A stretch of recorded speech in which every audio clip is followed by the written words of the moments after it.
Transitioning. Okay, now we live. Hey y'all. Welcome in. Not us doing the whole intro and then it wasn't even live. So we gonna run that back. Hey Because y'all. we did a whole intro. We did a whole intro. Sorry, y'all know your good sister's traveling. I'm not in my normal setup. I'm having to adjust and we making it work. What is good, y'all? It's your good sis, Erica Bain, and Allie Nick. here for another episode of Our Sisters Keeper, the live Sisters After Show. Tonight we are breaking down episode 7 of season 6. And I already know some of y'all gonna have some smoke, but I don't care. I'm ready. We ready. This was a very interesting episode. We ready. And you know what? I'm not even mad because, or I'm actually really excited because after the dud that we got last week, I think Tyler kind of redeemed himself in what he gave us this week. What do you think, Allie? He did. He did that. Last week I was very upset, but this week I was all here for it.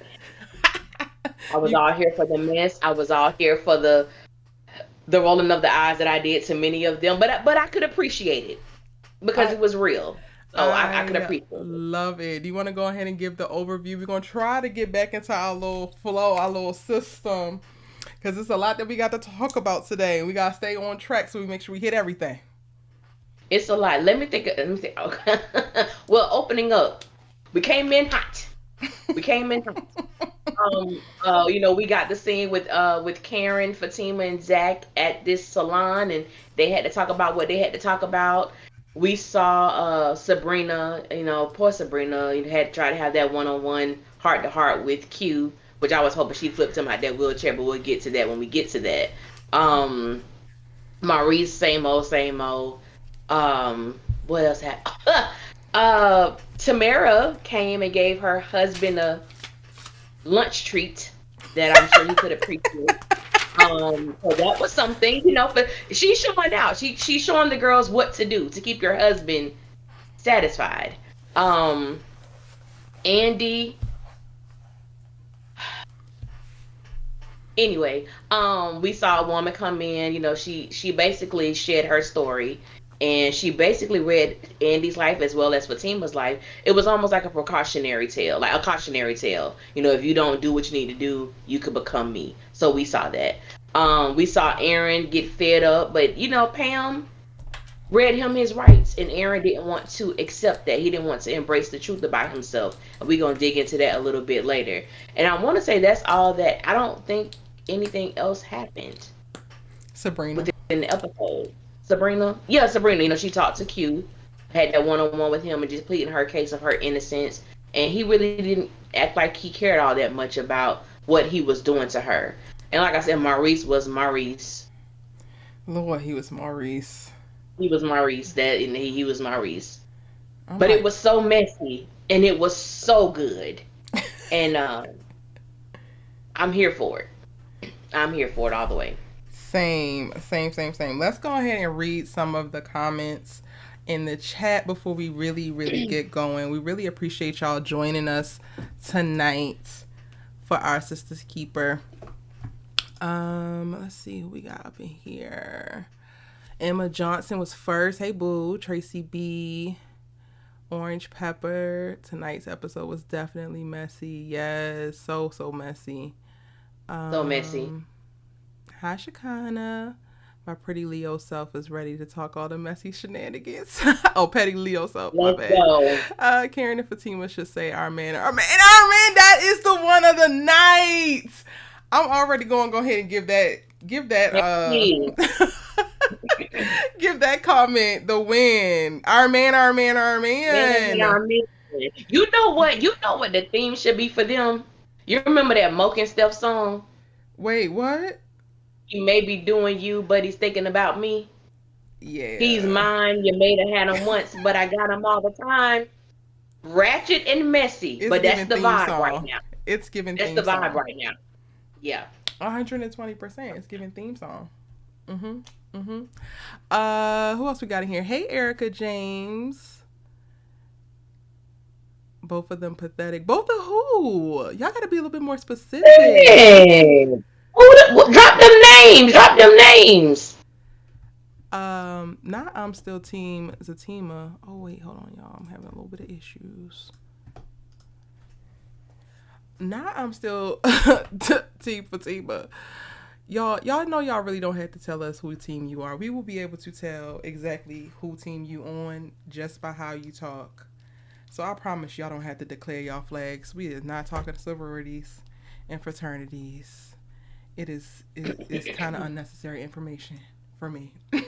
Please discuss the older lady oversharing. We will definitely do that. Ellie, you see any of the Oh, comments that baby. stick out for you? Let's see what we got here. That stick out. Let me go. Let me scroll back up.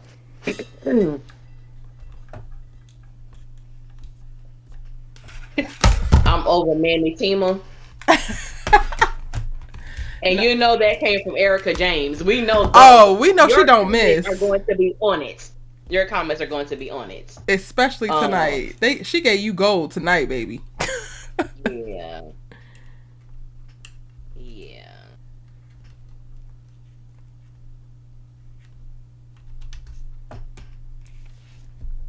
We gon' you can't stand Karen. She's so rude. Just want Zach for money, and she is a user.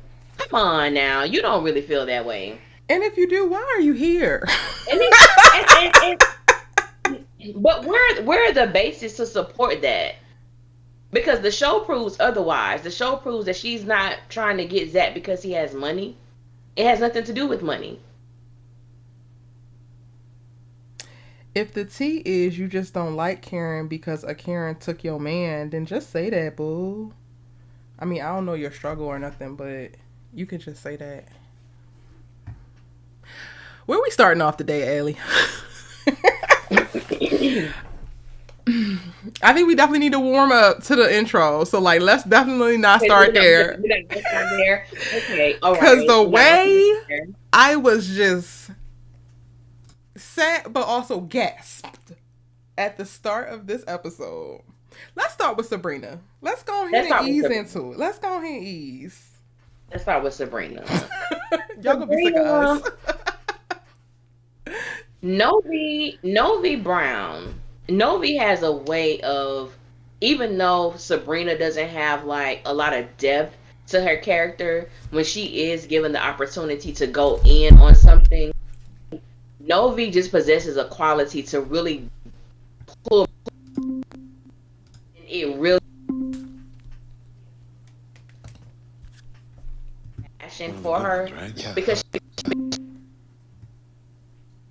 in this, and the fact that she went to the airport to plead her case to Q, to someone who has been nonchalant, to someone who has not shown any type of regret. I want to give her a hug. Okay. I can't do this. Siri here. Let me know if I can help. I want her to flip Q out that wheelchair because she don't deserve it. She really doesn't deserve it. And he was just sitting there, you know, and he's such a narcissist because my thing is, you know what you're doing to these people, yet and still you're trying to make this about you. How did this become about you?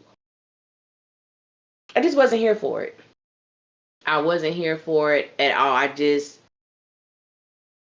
and then I felt like you said, Tanya, like it was a waste of time. I felt like, do you think this is gonna work? Do you think you crying and pleading your case? I mean, even the fact that he had tears coming out his eyes, like he was crying, I just feel like Q is one of those people who is so concerned with self that he really doesn't give a damn about anybody else or how his actions impact other people. It's just all about him. Yeah, I Excuse me, definitely feel that sorry. about him in general, but I do think that initially I'm like, yo, it feels like you're getting nowhere with him, but that thug tear at the end, I was just like, okay, maybe you are. Maybe the like reiterating that somebody actually cares about you, you didn't deserve what happened to you, is actually breaking through that shell of yours.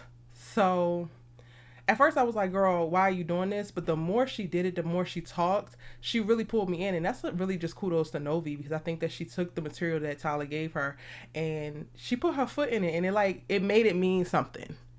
Even if she didn't get the immediate result right then and there, I think it did something. We're just going to have to wait to see what the fruits of that will be.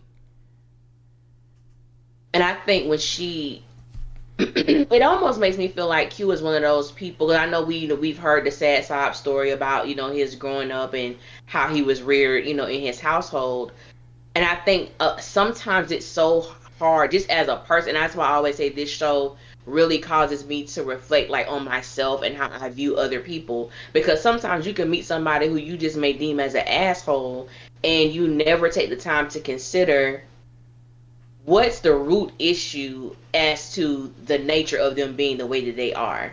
And I think that when Sabrina told him, I don't know who hurt you, but it wasn't me and it wasn't Maurice. Like, I didn't do anything. We didn't do anything. And when she was like, I'm sorry for whoever hurt you, and she told him that she forgave him. And I'm like, that she sounded very sincere. Mm-hmm. Like, she sounded very sincere with it. And like you said, we're just going to have to wait and see how her words have impacted Q. Because on the outside, I felt like she's saying this and he's so like gung-ho on not breaking. He's so gung-ho on keeping up this facade that he has. But he did cry, and I feel like maybe something she said pricked his heart. At least I'm hoping that's the case. Yeah, I'm hoping that's the case too.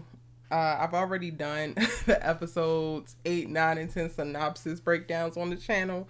And Maurice is making some rash decisions. So I'm just like, I don't know how long this whole thing is going to drag out in reference to how long this seed takes to bear fruit in Q's mind. But I'm hoping that it actually does. And I really would love for Tyler Perry to wrap this thing up quickly. Like, I don't know if y'all follow me and Allie online, but you should. Her handle is listed at the bottom at Allie Nick Official, and you can follow me at ericavane.com on everything.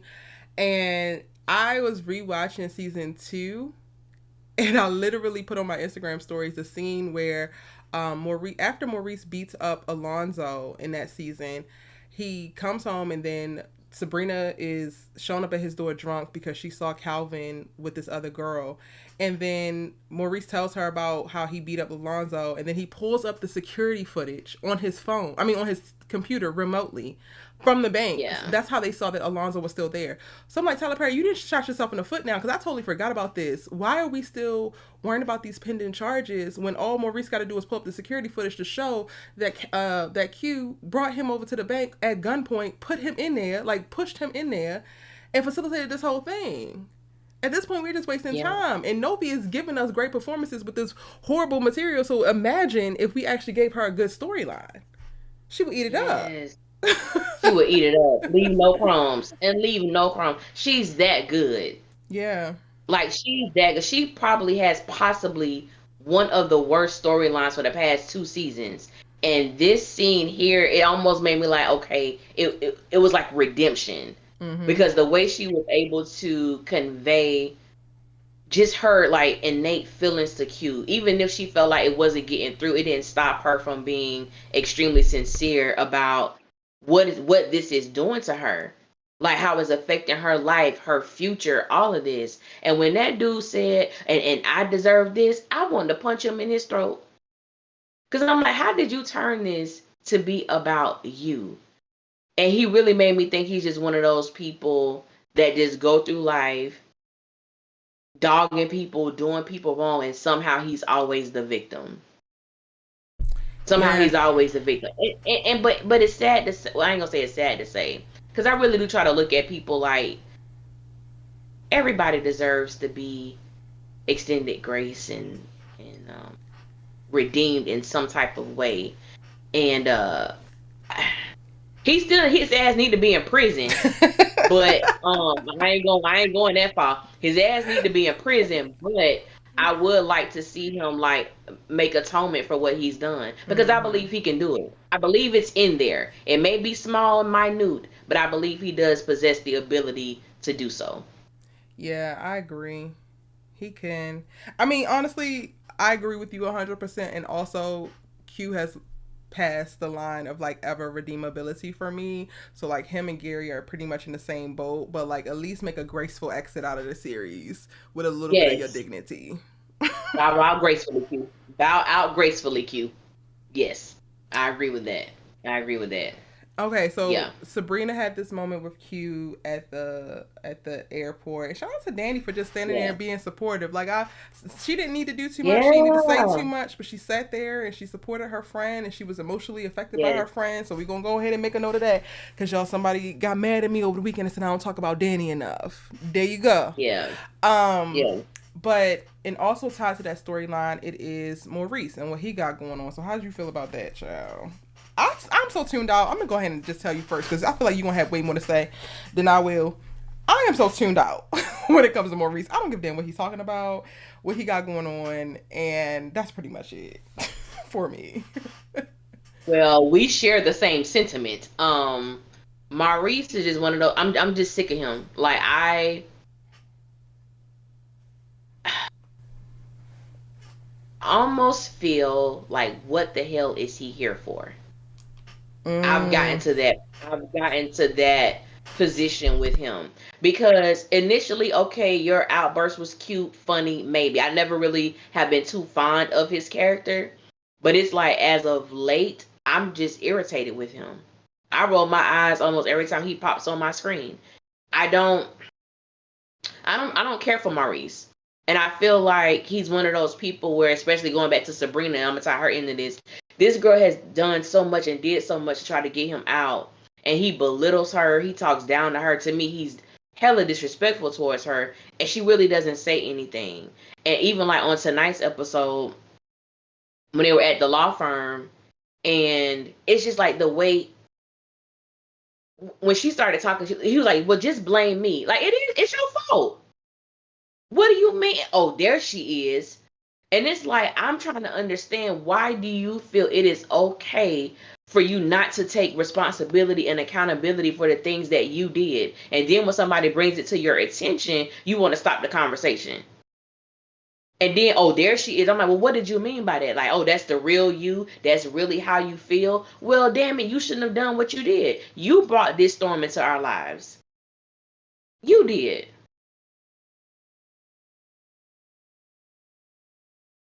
You're mute. We can't hear you. Shoot. Sorry. Real quick. Happy belated birthday to Shari, who just popped into the chat. Hey, boo, hey. I hope you had a beautiful birthday. Shari.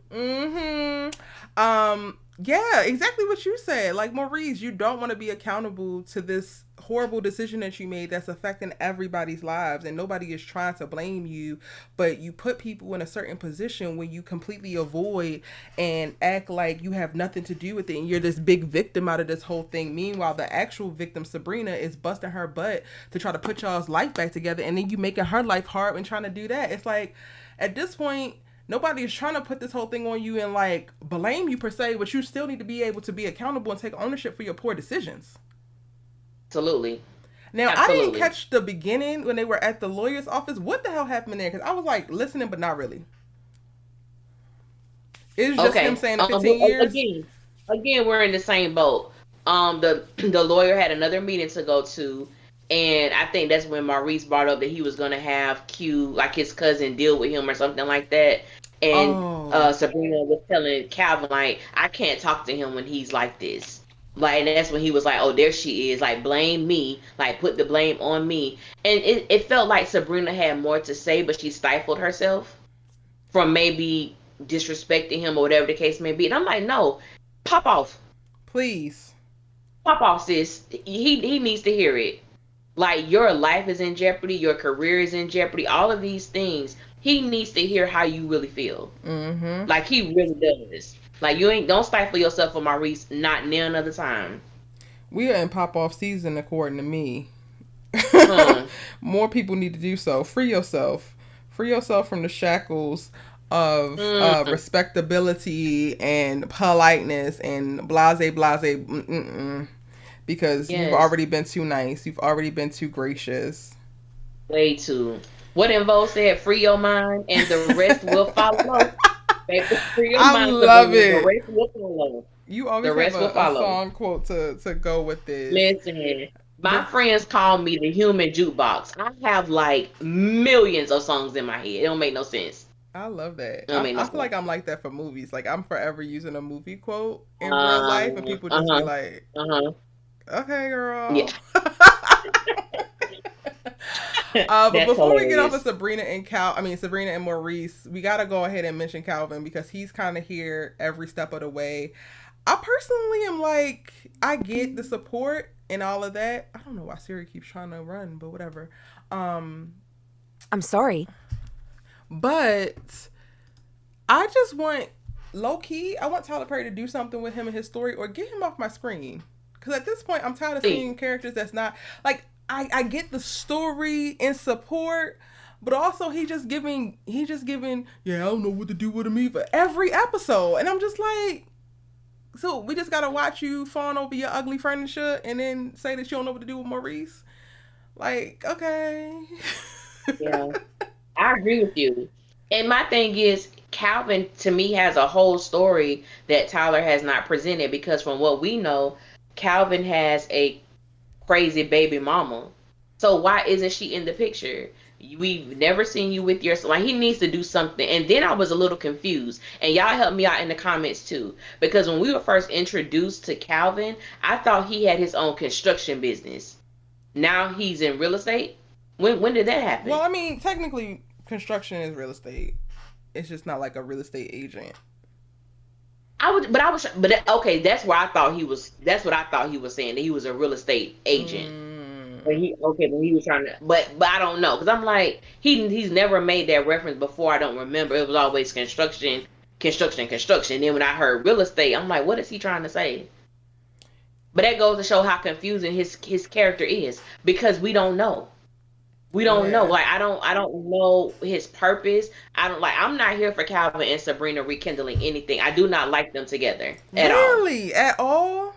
Hell no. Hell no. It's just interesting to me when it comes to Calvin, because we done gone through a whole season where he was supposed to be giving sex addict vibes, and now you ain't, from what we could tell, you ain't really sleeping with nobody, but you standing 10 toes down. I'm like, why didn't you enter your relationship with Sabrina like this? Like, why didn't you try to build this friendship first? Because it's clearly given that you can do it. You're not running around having this Becky and that Becky come out of your room and all this extra stuff going on. It was so intense. It was so much as introducing all the freaky things that you need done to you immediately. And I'm just like, and now we're on the tail end of all of that after you done got your tail knocked down at the bank and all this stuff happened, and now you're gonna show up as a solid friend. Like, how I see them interact now in relation to this arrest and all that's going on with the whole Q and the case and stuff, I'm like, this I can get with. They have a natural something there. He has a nurturing spirit when it comes to Sabrina. He has a genuine concern and care that I feel like could grow into something. All of these women, I feel like, rush to sex too much, and that's just not me being a modesty police. It's just me like saying what it is and what it ain't.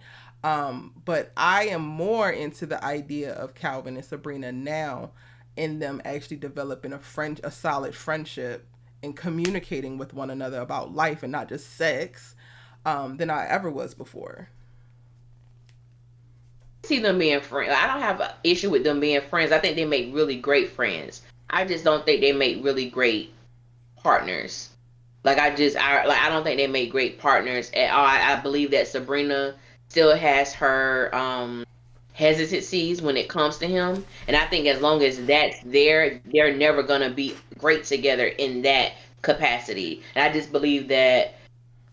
And to me, not just with Sabrina, with all the other women, but specifically just talking about her, I think there's been a lot of things that have happened between her and Calvin that they just do not address. The fact that she had that man to take a drug test instead of just asking him if you do drugs. You had Maurice give him a drug test and he pissed in the front of the bank. Like, come on. Him popping up at her house when she was having sex with Jacoby, and he was like, oh, dude from the bank. Like, his feelings hurt, but you just slid out of that white chick the same day. What you stand for?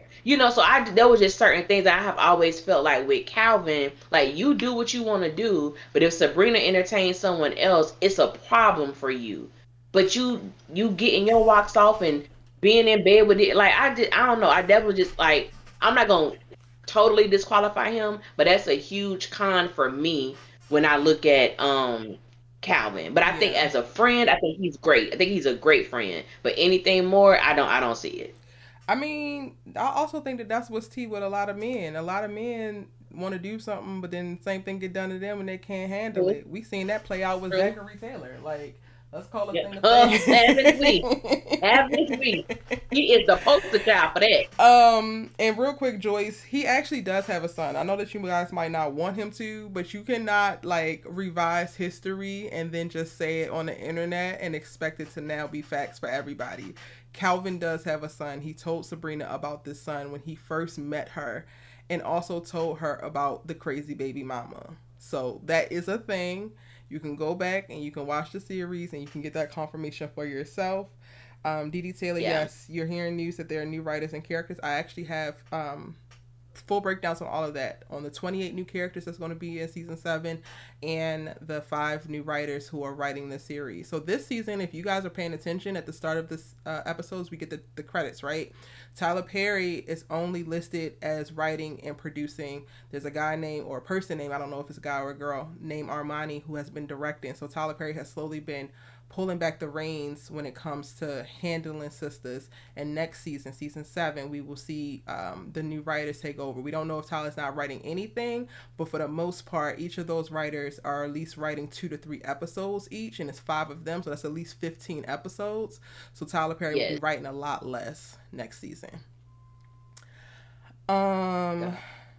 Okay, so we done got Calvin, Sabrina, and Maurice out the way. We done lump Q in there as well. We didn't get really much of anything in reference to Danny's story. She really was just a support in this episode. I'm surprised, kind of, but we're about to get a couple of Danny-centric episodes in the next, not the next few, because I know 10 and 9, she's more centered. 10, she made some kind of mistake that's coming. So she's going to be front and center in that episode, which makes sense of her playing the background in this episode. Okay. So are we going there? Are we going there now? Can y'all rate the episode in the comment section or in the chat? Well, real quick. I know we don't have. Oh, go ahead. No, go ahead. Go ahead. I know Danny didn't do much in this episode, but because people feel like we kind of like already don't highlight her. Or so my thing is, I hope y'all ready for what's about to come out of my mouth. Ooh. Concerning Danny. Now we're about to slip and slide into the messiness of it all. But before we get to that, I'm gonna tie this in because last week, I don't think we really gave it the attention that it needed. Danny had sex with Preston, who is engaged to Mindy. Just because he put Mindy on the plane and sent her ass back to wherever they come from, that doesn't mean that their engagement is off. He's still quite taken, and he's engaged. And I'm still seeing people saying that Danny needs to give Preston a chance. Preston is a good one. Preston is trash. Preston is trash. Because you have intentionally committed yourself to another woman, yet you are so gung-ho by the fact that you had sex with a high Danny who doesn't even remember what happened between you two. But you're so excited that this thing happened. And I see so many comments, and even some in the comments now, and I will address them when we get to the messiness of it all. People have so much to say about Karen and how she thirsty and how she this and how she that. But that same energy isn't given to Danny. Ooh. Danny can sleep with somebody who's engaged and it's all fine. And me and Erica had a conversation, and I said, I'm starting to wonder, does Preston get a pass because he's representing as white? He's presenting white? Is that why does he get it? Because he talks slow, he got a country twang. Why does Preston get a pass for being a trash ass dude? But the other black men on this show get down, talk, dragged, and everything. But Preston, I would love for somebody in the comments to, you don't do Preston either. Hope, thank you. Because I really want to know, why does Preston get the passes? Why does he get so much grace extended to him? I just had to say that. Erica, before we dive. Is it the proximity? No, I'm glad you brought it up because we talk about a lot. Like, Allie and I talk about a lot, and we talk a lot. Like, this isn't just something that is for Wednesdays. We talk pretty much every day at this point. So shout out to the people going over to her channel just to dog pile on me. Like, we're actually cool. So watch yourself. But We have talked about that, and I thought that it was a brilliant point when you brought it up, because not only is Danny not getting any kind of smoke, but everybody hates Karen for what she's doing right now, and Danny is literally doing the exact same thing. But there was no smoke for Andy, specifically tied to her sleeping with a married man. Not a bit of smoke. There are still people rooting for Andy and Gary. Yes, which is ooh. But Karen is evil. But Karen is so wrong. But Karen is like, come on now. And then y'all want to be in my comment section talking about, oh, it's a double standard over here. Y'all create that energy, baby.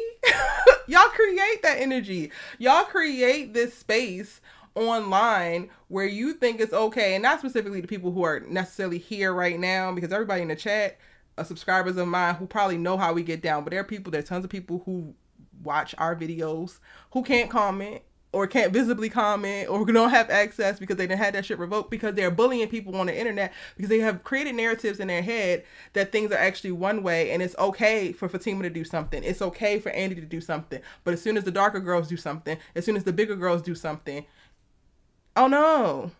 And it's so interesting that Danny is actually getting a pass. And I personally think that she getting a pass because Preston is white. Because otherwise, historically, y'all's misogyny is set up to come against dark-skinned black women or people who align with dark-skinned black women, because Karen isn't even really that damn dark. And bigger people. People who don't fit y'all societal norms, y'all societal standards of beauty. And then you want to come on our pages and you want to try to get mad at us for calling a thing a thing. Y'all, why is it okay for Danny to smash Preston and Mindy's down at the airport and Andy to smash Gary, but y'all mad about Karen? Mad about Karen? We just want to know. Curious mad minds. About Karen? Just, we care. And shout out to the people in the chat who saying they're not giving Preston no passes. They feel the same way. I appreciate that, because it's good to know. Yeah. And even the ones that say they like Preston, there's nothing wrong with liking Preston. My issue with Preston is I just don't feel like, I'm gonna tell y'all when I got done with Preston. Any man who is walking around with his cousin's ex-wife picture in his wallet, that's a damn red flag. Matter of fact, that's 10 red flags. Why do you got that hell of a picture in your wallet, sir? Dang, you cut him off early. Oh, baby, really early. So when he got to that ultimatum, I was full-fledged bump Preston. The ultimatum is what did it for me. The ultimatum, I was like, yeah, I ain't gonna be able to do it. Yeah. And Tyler is really good at presenting certain things. I think Tyler is good with presenting a certain front that people show initially. Mm-hmm. And then he kind of breaks them down to show that people will be on somebody's side simply because they look good, or simply because, he country girl, he's showing her some attention. And it's like, but he popping up, she come home, he's in her house. She's only known Preston for 2 days. Why you in her house, sir? If it was a black dude, the landlord wouldn't have let you in, and she would have called the cops on you. Mm-hmm. But because you white, you in this girl house, and she don't even know you like that. So I'm like, yeah, it's Preston. I ain't gonna lie, I liked him in the beginning, I really did. And then when that cousin picture popped up, I said, oh, hell no. Who does that? Yeah. Who does that? Who is she? I don't trust them. I don't trust them. All right, did y'all throw y'all ratings in here? Taylor gave the episode a 6. Zaira gave the episode a 7. Yes, Orange Pepper, you did take up for me when they came for me. I appreciate you. Shout out to you, boo. Vaughn is giving the episode a 7 or an 8. The best scene was the opening scene, which earns a high mark for me. Same. Orange Pepper gave it a 5. Mimi Loves Peace gives it a 7 out of 10. It's 0.7. Really good. Like I enjoyed it. I probably give it like a 6 or a 7. I really did enjoy the episode. Yeah, I would give it a 7. And honestly, I'm staking that whole 7 on the first 10 minutes. I ain't even gonna hold you. Yeah. The first 10 minutes gave me everything that I needed. I thought we was about to have to go into the big mess of it all, but we still got Tamara and Hayden to talk about. Not us procrastinating the mess. Tamara for the win. Let me tell you something. Tamara is like slowly becoming one of my favorites because she is operating how she's supposed to based on who she has been written to be. Like, to me, Tyler's doing a great job with that character because she's a gold digger. She is there to get money. She is there to get to the bag, to have the trips, the purses, and everything else. And baby girl secured that bag by marrying old Hayden. Did what she was supposed to do. And not only that, she came to his job and did what the hell she was supposed to do. Baby girl said, I don't care who watching. I don't care who may see. Just sit back. It's the afternoon I got delight you. for me. Baby, what? Baby, I was like, Tamara, yes, sis. Yes. That's what you're supposed to do. Getting caught, it heightens the moment. It heightens the sensation. So I was here for her, doing what the hell she's supposed to do. All here for it. And then with Hayden, now you want a second guess. I don't know her, dog. I don't know, blah, blah, blah. I'm like, you already married. You're married. It's done and done. And then she was like, it's done. You haven't met my parents. I haven't met your... She is playing the hell out this role. Mm-hmm. She playing it. She doing it. She doing it. I'm not necessarily rooting for her, but I'm also not rooting against her. My biggest thing was I wanted Fatima to go ahead and leave it alone. Fatima got what she wanted out of the whole deal. Why do you still need to communicate with her? When Fatima first got back to the office and she's stressing about it, seeing the ring, and I ain't tell you to do that. Girl, the moment that she said, you know what, do whatever you want to do, I said, exactly, mind your business, your black business, because this don't have nothing to do with you no more. You don't know this girl. So as soon as Fatima said that, I was like, okay, baby, be free.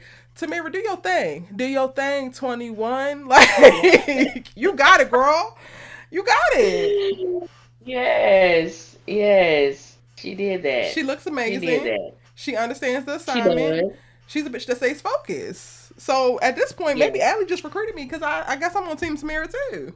I have no sympathy for Hayden. Girl, get it.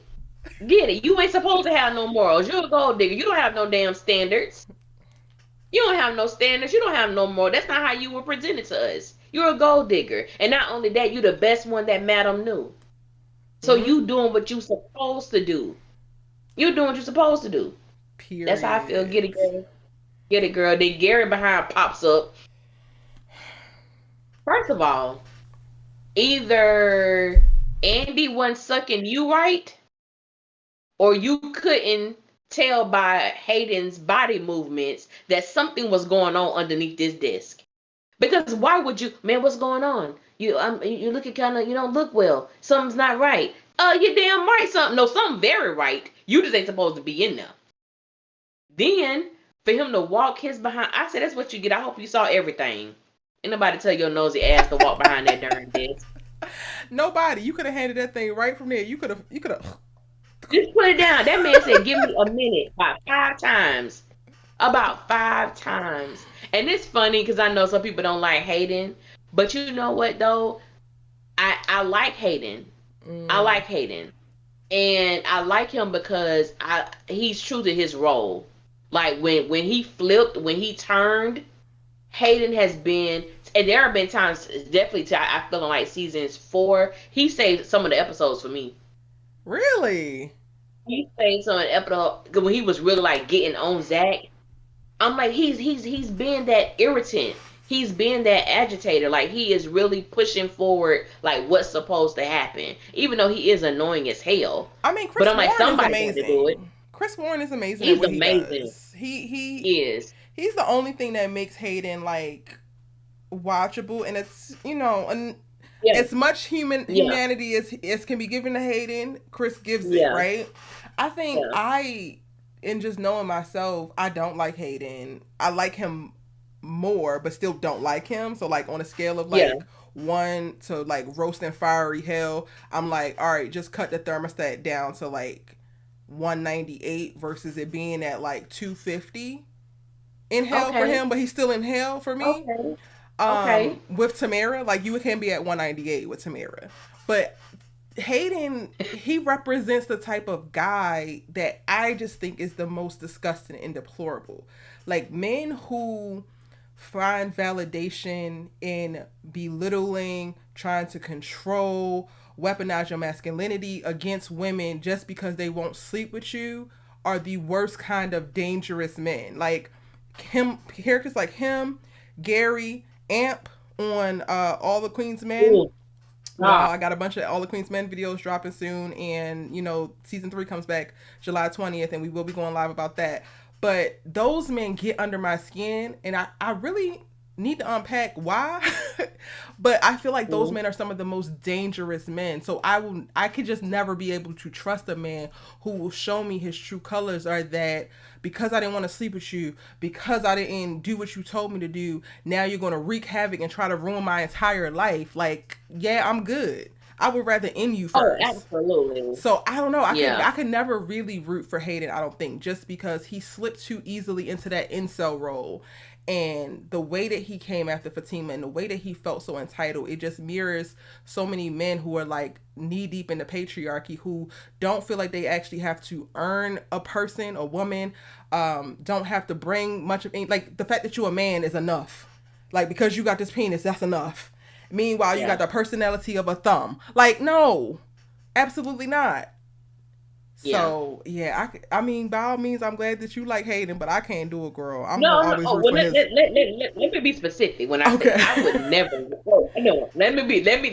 I would never root for Hayden. I don't want Hayden to be like this successful person. When I say I like Hayden, I like the fact that when Tyler shifted him, how he shifted him, Hayden has been true to who he is. One of the reasons why I strongly dislike Gary is because Gary really think he's a good guy. No, Nick, you are a horrible person. Like, he flips, he try to play like the double dutchy. It's like Hayden is who he is. That's just what it is. Tamara is who she is. That's what it is. Gary, on the other hand, you want to be sensitive. You want to be sensitive. You want to be, no, that ain't you. Yeah. Be real to who you are. You're a straight up asshole. You are an abuser. That's who you are. And then you try to flip it when it's convenient for you. Nah, bro. That part. But that's what I mean, y'all. I ain't rooting for no Hayden. I ain't rooting for him. I'm not like him in that respect of the word. Gotcha. And quiet as kept, while I don't like Hayden, while I still want him to go straight to hell, him and Tamara scenes, they give us a little something. It ain't giving us nothing. So, we'll take it. We'll take it. They do. I'm gonna take it. Okay. We still ain't seen Robin. He's still missing in action. Where is Robin at? I need to see him. I miss him. I miss seeing him on my screen. Yeah, like, I mean, he threw me for a loop with the whole random jealousy about Paris thing and his elitism, but then also he's still better than Gary. So, like, what's going on? Tyler, where's Robin? APB out for Robin. Where is he? But I don't really care for Robin like that. I just like the way I just think he's cute. But I'm not feeling him. I ain't feeling him too much. That's real. Baby, because we talking about cute. Yeah. Yeah, I respect it because he's honest. I respect that. I mean, we talking about cute. Did we see Aaron? Tonight? I said, oh. Did we give him a fresh ass line up for this scene?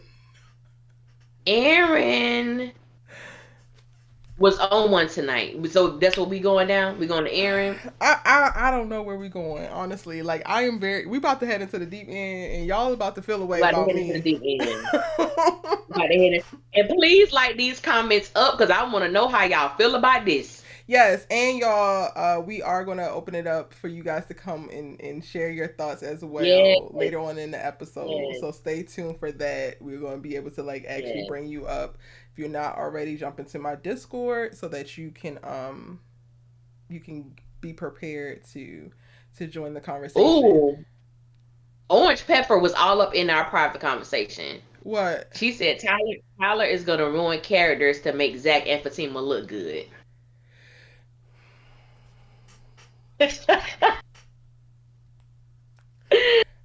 I mean, Orange We Pepper, want like, why do you always got so many points to be made? Like, do we want to go there? What we want to do? Because you're in our home, because we talked about this. we did. We talked about this. All right, We let's go did. ahead. Let's stick to the episode first, and then once we get that out, then we can circle back to like how there's going to be a sacrifice of so many characters just to prop up Fatima. Yeah. And I don't even know if they're worth it at this point. And that's not even no shade, no tea. That's just the truth. They ain't worth it. Miss Mama's Karen. Girl, yes. We see how ZAC is looking at you. We see how ZAC is talking to you. Honestly, it's giving all the feels. And I am not rooting for Zarin right now. Like, no matter how much I gush, no matter how much I blush, I am not rooting for them. But I am thoroughly enjoying seeing these moments of peace and actual love and chemistry. I think Duval and Ebony, when they are on screen together, I don't ever want to look away. Like, I want them to be on screen together all the time. And I can say that and still be like, I don't necessarily want their characters to be together, but I absolutely eat it up, sop it up like honey on a freaking Popeye's biscuit, baby. It is so good. Okay. I really enjoyed the moments that we got to see, and they were very brief and they were very fleeting because Fatima shows up and she has, you know, the paperwork for ZAC to get an expedited hearing around his son. We're going to come back to little Miss Mama's Fatima. And while last episode it was mostly Karen talking, in this episode is ZAC saying, you know, I'm gonna go in here, I'm gonna check out the damage. She's about to go, he grabs her hand. It's like literally all of like 4-second things. 4-second things are happening. Yes. I'm just like, oh my heart. It's giving Queen Charlotte vibes. Like, I just don't know what to do. I'm beside myself. And I'm here for it. And it has a lot to do, honestly, y'all. It has so much more to do, I think, with Ebony and Duval. But ZAC and Karen as characters, I think that I tweeted this. It's healing for me to see them at this place. And it doesn't have to progress to them getting to a romantic anything, but just to see such care and nurturing from him and calmness from him after we've had all of this chaos on both of their ends for this exorbitant amount of time in reference to like how long the seasons have been going on. To just see him taking such care with her is so beautiful to me, because regardless of how people feel in reference to Karen and the character, she held him down for 3 years. She put herself through the ringer to support this man and to love this man the best that she knew how. And for lack of better words, he stood all over that. Like, he didn't know how to be the man that she needed when she needed him to be that. And now that he's walking into that and him even giving little pieces of himself back to her, I think it's beautiful to see. Again, it doesn't necessarily mean that it has to come into something romantic, but I think it's healing not only for the characters to interact in this way, but also for audience members to see. At least it was definitely healing for me to see. What's your thoughts on how they interacted? Yeah, it's ZAC and Karen's chemistry is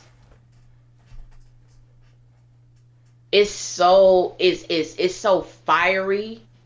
Like, the way that Duval and Ebony have been able to truly display the type of relationship that Karen and ZAC had before we met them, in the midst of, you know, when the show first started coming into their situation, we knew beyond a shadow of a doubt that they loved each other. They just were not right for each other. They weren't good for each other. And I think that even now, seeing, you know, and I think what a lot of people are mad at, I don't even really think a lot of people are mad at Karen. I think a lot of people are upset because they see what they have been refusing to see. Come on, Ellie. You want to take them to church? I'm going to take them to church. Pass that collection plate. They're seeing what they have been refusing to see. It's been, you know, ZAC don't want Karen. ZAC ain't never, you know, Karen never loved him. Karen never did this. Karen never did that. And when you see, and I always stated, one of the issues that we were never privy to see ZAC and Karen's relationship from the very beginning.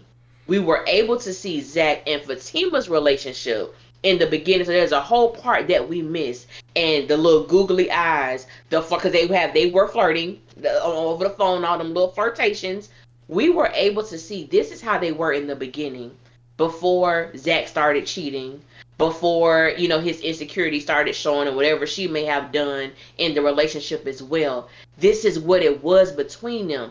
And I'm sorry, but the shit is fire. It's beautiful. Okay? Okay? It's beautiful. It's fire. It's fire. I don't want them together. I don't want to see them together. I don't. But I have been enjoying seeing ZAC and Karen in a place of peace, in a place where they're communicating without yelling, yes. where they're communicating without it having to be like, damn, Karen, what you want? Like, you know, because ZAC was real quick to pop off like that. But just the fact that he's able to communicate with her like she's a damn person, and for her to reciprocate that, it has been a joy, you know what I'm saying, to watch. So I personally, the messiness of it all, this is one mess that I actually enjoy. And I think that, you know, even, you know, getting to a place where people can just stop trying to blame Karen for everything. Yeah. She's not delusional. She's not crazy. When you look at ZAC and Karen, you know, the people who are just downright stands for Fatima, I think it causes them to be a little nervous. Mm-hmm. Be a little nervous, like, oh, shoot, this is, whoo, you see it. And no shade, no tea, it's fine. Like, you can be uncomfortable. You getting nervous, you getting uncomfortable, you getting anxiety around what you're seeing and what this could potentially mean for your ship is natural and normal. What's not natural and normal is you taking those feelings, not processing those feelings, and turning them into visceral ass hate, and then bullying other people off of the damn internet because of it. Like, y'all are weird, bro. Period. Because there's plenty of Zarin fans who've been sitting around now for 3 seasons watching things play out, watching Karen be drugged through the mud, watching lack of care and empathy being given to this woman who definitely deserves it, who is just written off as bitter or just written off as angry, as if none of her actions or none of her reactions were sparked by an actual action. And none of them are coming for y'all. None of them are being bullies to y'all. Like, relax. It's okay. It's okay if you're uncomfortable right now as a Fatima fan. It's normal. But I think the tea is, if you really believe that this is the ship, if you really believe that this is the end game, then why the hell is your ass so shaken and stirred so easily? Tighten up. Okay? Stand up. You a little bit weak in the knees, baby. If you believe, then your ass needs to believe. I'm just saying, if you believe, your ass needs to believe.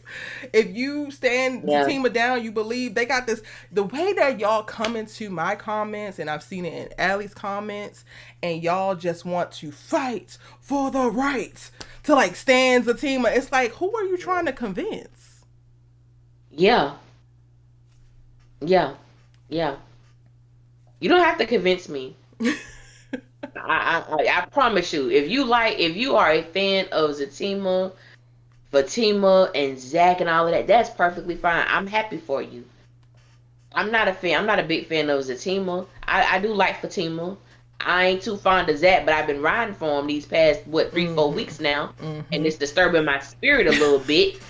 But you know what I'm saying? We're here in this moment. But I do like their I do like the camaraderie between them. And one thing me and Erica have talked about is like people, and I understand why people are emotionally invested in this show and in the characters that you rock for. But one of the things I think that's missing, people try to take out the relativity of it all. The things that we're seeing Karen experience and ZAC experience, and even Fatima, these are real things.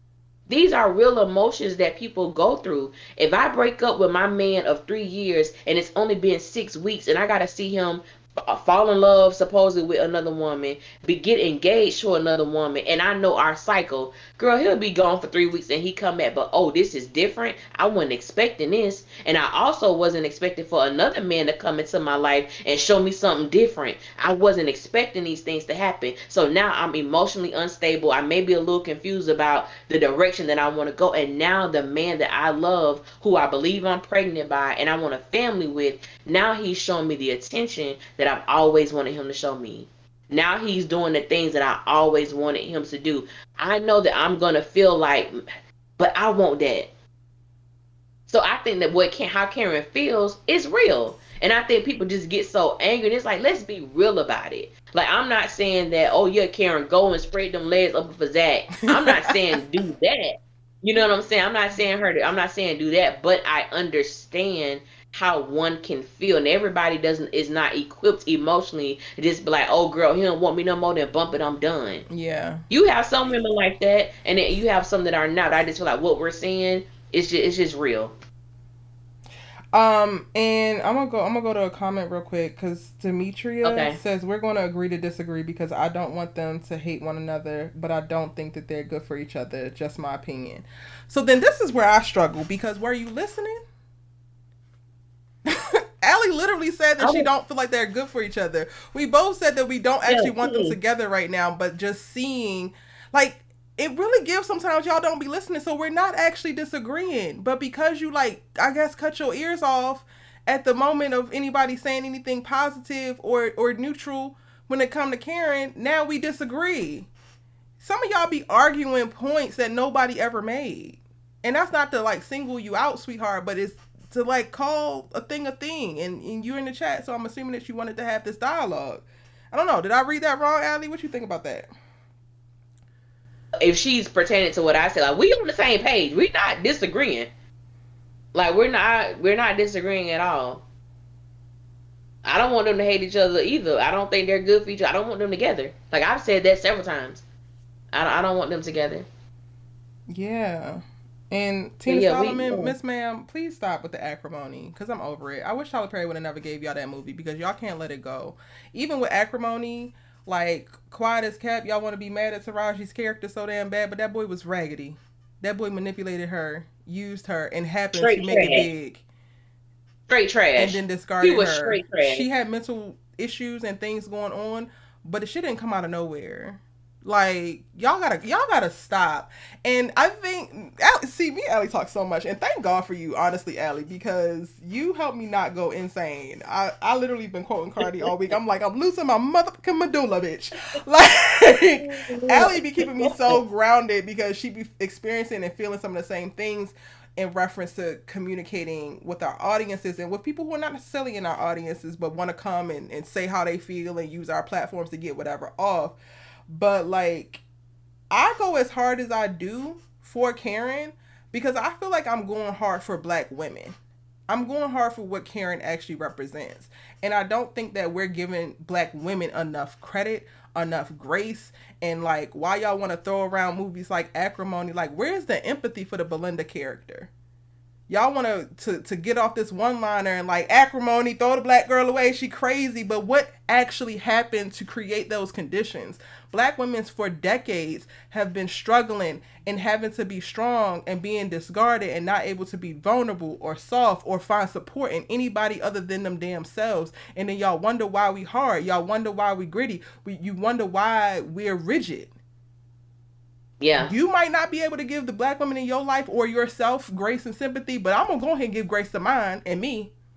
I can be 10 toes down for Karen because I was Karen in my 20s and I'm not ashamed about it. And some of y'all are ashamed. Some of y'all don't like yourselves. Some of y'all, I fight them demons elsewhere. This was supposed to be a TED Talk, but you know. I just had to go ahead and get that off real quick.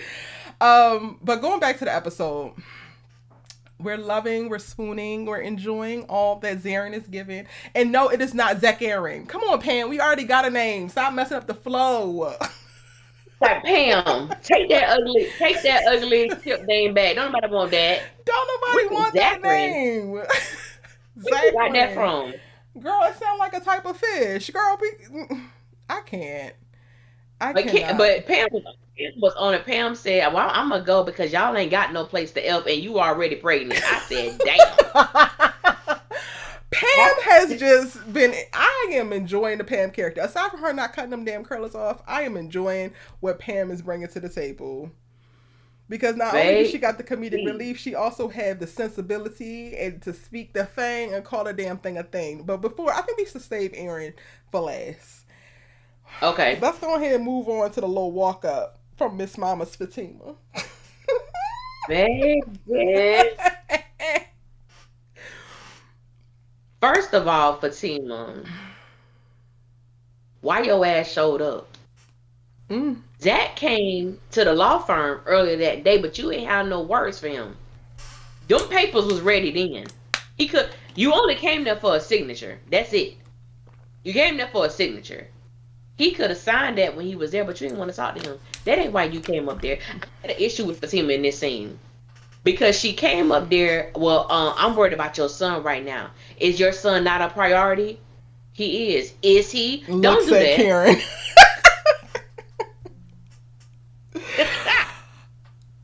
Don't do that. Don't do that. You don't do that. Don't do that. I'm gonna get his Zach ass it later, but don't do him like that. You know that man wants his son. You know he just, he's in an emotional state seeing his son like that. Yes, you're trying to expedite the situation, but don't do that. Don't try to make it seem like that Zach is not trying to do what he need to do for his son. And I'm getting tired of you, Fatima, every week for the past 4 weeks making me take up for this brother. I'm not liking it. But yeah, she came up there, baby, when she was like, can we have a minute? And Karen was like, this is my salon. Oh, front of my salon. I ain't gonna lie now. If I was Fatima, I would have been like, I'm sorry, what salon? Ellie! This shit that burned. I can't. One option I see is IKEA on Honigo Boulevard. Is that Zach the one was you're like, looking? let's just, go over here, whatever. He was like, I'll be right back. I said, but Zach is acting very like, I know he's, he supposed to be being nice to Karen. I said, but nah, baby, this deeper. He let don't go nowhere. Stay right there, because this ain't gonna take long. I'll be right back. Stay right there. I was like, oh my God, like, okay. And then he tried to kiss her. She didn't want him to kiss her. I said, "Oh, Fatima, baby, what is going on?" But then this my rule of thumb too. You don't never let no other woman see you not in a great place with your man. Because when he tried to kiss her and she moved her head back like, "Don't touch me," I said, "Nope, you done messed up." Mm-hmm. You did that in front of Karen of all people. In front of Karen of all people, no ma'am. Yeah. No ma'am. No ma'am. Why you even came, sis? Why and then you don't use that man's son. This from Michael. Is your son not a priority? Girl. Fatima know exactly what she was doing. And she do. And in that moment, like, I'm looking at her like, girl, like, because I really believe that Fatima is having a season of crashing and burning. I understand exactly why she feels the way that she do. And I really personally believe that it is like 50% Karen and 50% of the other BS that Zach has put her through. So this is not just this moment that we're in, and I understand it. However, because she is making the choice to stay silent and move the way that she's moving, I feel like she's kind of playing herself when she literally has more power than she's allowing herself to wield in this situation. And it wasn't until we got back to the law office with old Miss Mamas, who decided to tell her whole damn life, that I was like, okay, I'm back to a moment of like, I really sympathize with Fatima. But at the salon, like, her wanting to pop off and have an aggression, like, I get it. I'm not going to be facetious and say that Fatima shouldn't have no smoke for Karen, because I get it. Yeah. But I am just not of the camp. And again, I have evolved through this. I've gone through my time of like popping off at the girl, popping up at people's houses. I've done it. I popped up at people's houses. I popped up at people's jobs. I popped up at people's mama houses and their sisters.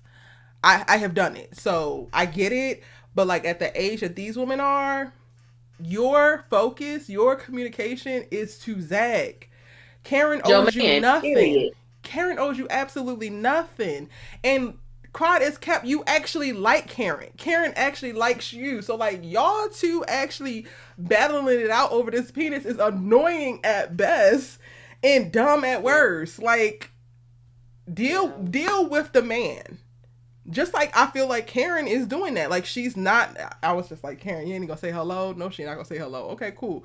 Karen is addressing Zach. She's not addressing Fatima unless Fatima address her. But Fatima feeling the need to like exert her way in that situation. But then you could have had the little nuance of like the one up if you wanted it by letting him kiss you, but you don't want to do that. It's like, girl, pick a struggle, honey. Because right now you not I don't know. And you still processing. She's still processing. Child, And I'm getting so sick and tired of that damn processing. I'm getting so let me say this about Fatima. This processing bull crap. I have an issue with processing because I'm one of those people too, depending upon the situation, I do need to process before I communicate. The issue I have with Fatima is I don't see where she's being productive in her moments of processing. She's not doing anything in the midst of processing. So it's like if I was able to see, okay, well, she's doing this, she's weighing out the options. You're talking to Andy and Angela. Them two A's ain't saving you, sis. Them that is not, because at the end of the day, I feel like they probably can give you advice, but they don't know your man like you do. So the person that you do need to be talking to is that, even if like you did your video about her popping off, pop off. Tell his ass how you feel. You holding this inside and it's not healthy, and then you looking at ZAC, who really is just like he's just oblivious. He don't really know what you mad about. He's like, can I take you out to lunch because it's obvious you got an attitude? And no, I don't want to talk about this right now. Okay, keep that mouth closed. Because that mouth closed, your mouth closed gonna cause another woman to open up her legs to him. So I advise you to talk. I advise you to talk. Okay. No, I advise you to talk. Tanya, yes, we do gotta admit it is entertaining, honey. It is definitely entertaining. Yes. It is entertaining. And I told Eric I was gonna say this too. I'm gonna take up for the petite sisters. I'm gonna need y'all stands. Oh, Karen don't know who she dealing with. Oh, Fatima gonna do this to her. Oh, First of all, I'm gonna need y'all to stop acting like petite women don't got hands. That petite women will not defy out somebody's ass. Fatima can't beat everybody. Stop acting like Fatima can beat everybody. And one thing I really have always loved about Karen, she has never in any way, shape, or form showed any type of fear towards Fatima, no matter how small Karen is, because she is sweet petite. That don't mean nothing. I'm like, why we acting like Karen ain't about that life too? Fatima ain't the only one who carry no gun. She ain't the only one who shoot no gun. Didn't Karen put 4-5 bullets in Bean ass? We forget about that. Like, stop acting like Karen ain't about that life too. I don't want these women to fight. Let me say that. I do not want that to happen. I don't want them to fight either. Stop thinking that she an easy win. Please stop talking like Fatima's just going dog walk Karen, because I doubt that would be the case. Me too. So yeah, no. Taking up for my petite sisters tonight. No. And I love that for them. And as a non-petite sister, I second that. Like, I measure everybody up. Like, I don't put nothing past nobody, regardless of me being 6 foot. I don't put nothing past nobody. Yes. Don't put nothing past nobody. So I want to go back to the point that you made about the papers were ready when he was back at the law firm. I didn't even think about that, Ellie. I did not think about that at all. Yeah. And she's clearly using another attorney because Andy said that she didn't talk about it. And then, we see later that she tells him tells Andy, what those papers were. And I'm like, wow, you really held it just so that you could go to the salon. And when I say that, like, Fatima is crashing and burning in this season right now, this is what I'm talking about, because the Fatima that we met, and y'all gonna have to excuse me, or maybe not excuse me, actually not excuse me, because I'm saying what the hell I said. Now, the Fatima that we met in seasons 1 and parts of 2, she was stronger than this. She was more confident than this. She had higher self-esteem than this. It's just like, it's mind-boggling to see at what length she'll go to for a man when she was introduced as a person who had a roster, didn't take knew exactly what she wanted, had clear and definite, finite boundaries. And now she is running around Atlanta, keeping her mouth shut for some stuff that's deeply hurting her behind a man that she loves, supposedly. Not that she don't supposedly love him. Like, not that she don't love him, but like, love is supposed to be the thing that's like the great equalizer, and is basically forcing her to be a shell of herself. Like, Fatima, stand up, honey. Please. Again, I don't want you to be fighting Karen, but I do want you to stand up and fight for your damn self within this relationship, because Zach at this point, and while I've been on his side in reference to how he responds to Karen in the death thing, he has been walking all over her. This is not something new. Absolutely. That's why I don't be understanding all the smoke for Karen. I'm like, he's been doing this. Zach he's been doing this. And for those of us who watch Fatima, I feel like it's even worse over there. Like, this ain't nothing new, but because it's Karen, and because of what Karen represents, I think out of all the women that Zach has entertained and all this stuff like that, to me, Karen is the only one that has the strongest possibility of getting him back, like of actually doing something. Everybody else is like whatever, but with Karen, that the heart is there too. So that's a whole nother, it's a whole nother situation. But yeah, child, I was like, ugh. Fatima. Justin Yell says, here's fairy godmother's problem. I'm sorry, Lord, y'all. Yes. I be giggling. I'm sorry. That is so funny. She's been cool with everything and has been cooled herself in the corner. She been Captain Save a Man Ho, and now she's out here looking stupid when she needs to open her mouth. This ain't the time for silent treatment. This ain't the time. I agree with all of that. Shakana says, how are you processing but talking to Angela, who don't want her with Zach, and Andy, who thinks Zach isn't good for Karen, but for her it makes sense, but for her make it make sense? It's given the points are made in the chat. Can we touch on the conversation with Andy and Fatima? Yeah, let's go for it. Oh, okay. This is why, and this is two people on this episode for me, y'all. Two people that need to be busted in their shit. Andy is number one. I cannot stand the fact that Andy continues to say she doesn't want to be involved. She doesn't want to be in the middle. Because to me, it is extremely evident where Andy's loyalty is. When she told Fatima, I got your back and everything, I said, oh, you do? You have her back regardless of what's going on. You have her back in everything with this situation. Okay. When Fatima began to tell Andy that Zach is still in love with Karen, she's like, he's still in love with Karen. I know he is. Fatima, we're not going to go down that road. Fatima, we're not going to do that. Fatima, I know. When Fatima said that she saw Zach kiss Karen, which Fatima is lying because she did not see that. Yeah, you did not see when that, she honey. said that, I know that didn't happen. No, I know. And in my mind, and it's picking up what we talked about last week. Andy, you know damn well your friend is still in love with Zach. You know damn well, based on what you know the feelings that Zach have with Karen, to me, is deeper than platonic, but we just gonna keep it on that level where he's not gonna act on those emotions. But the fact that you're not real with Fatima, I don't respect you. And then when Fatima is expressing herself about how she feels, no, that's not it. I'm like, girl, Fatima, you want to dog walk somebody?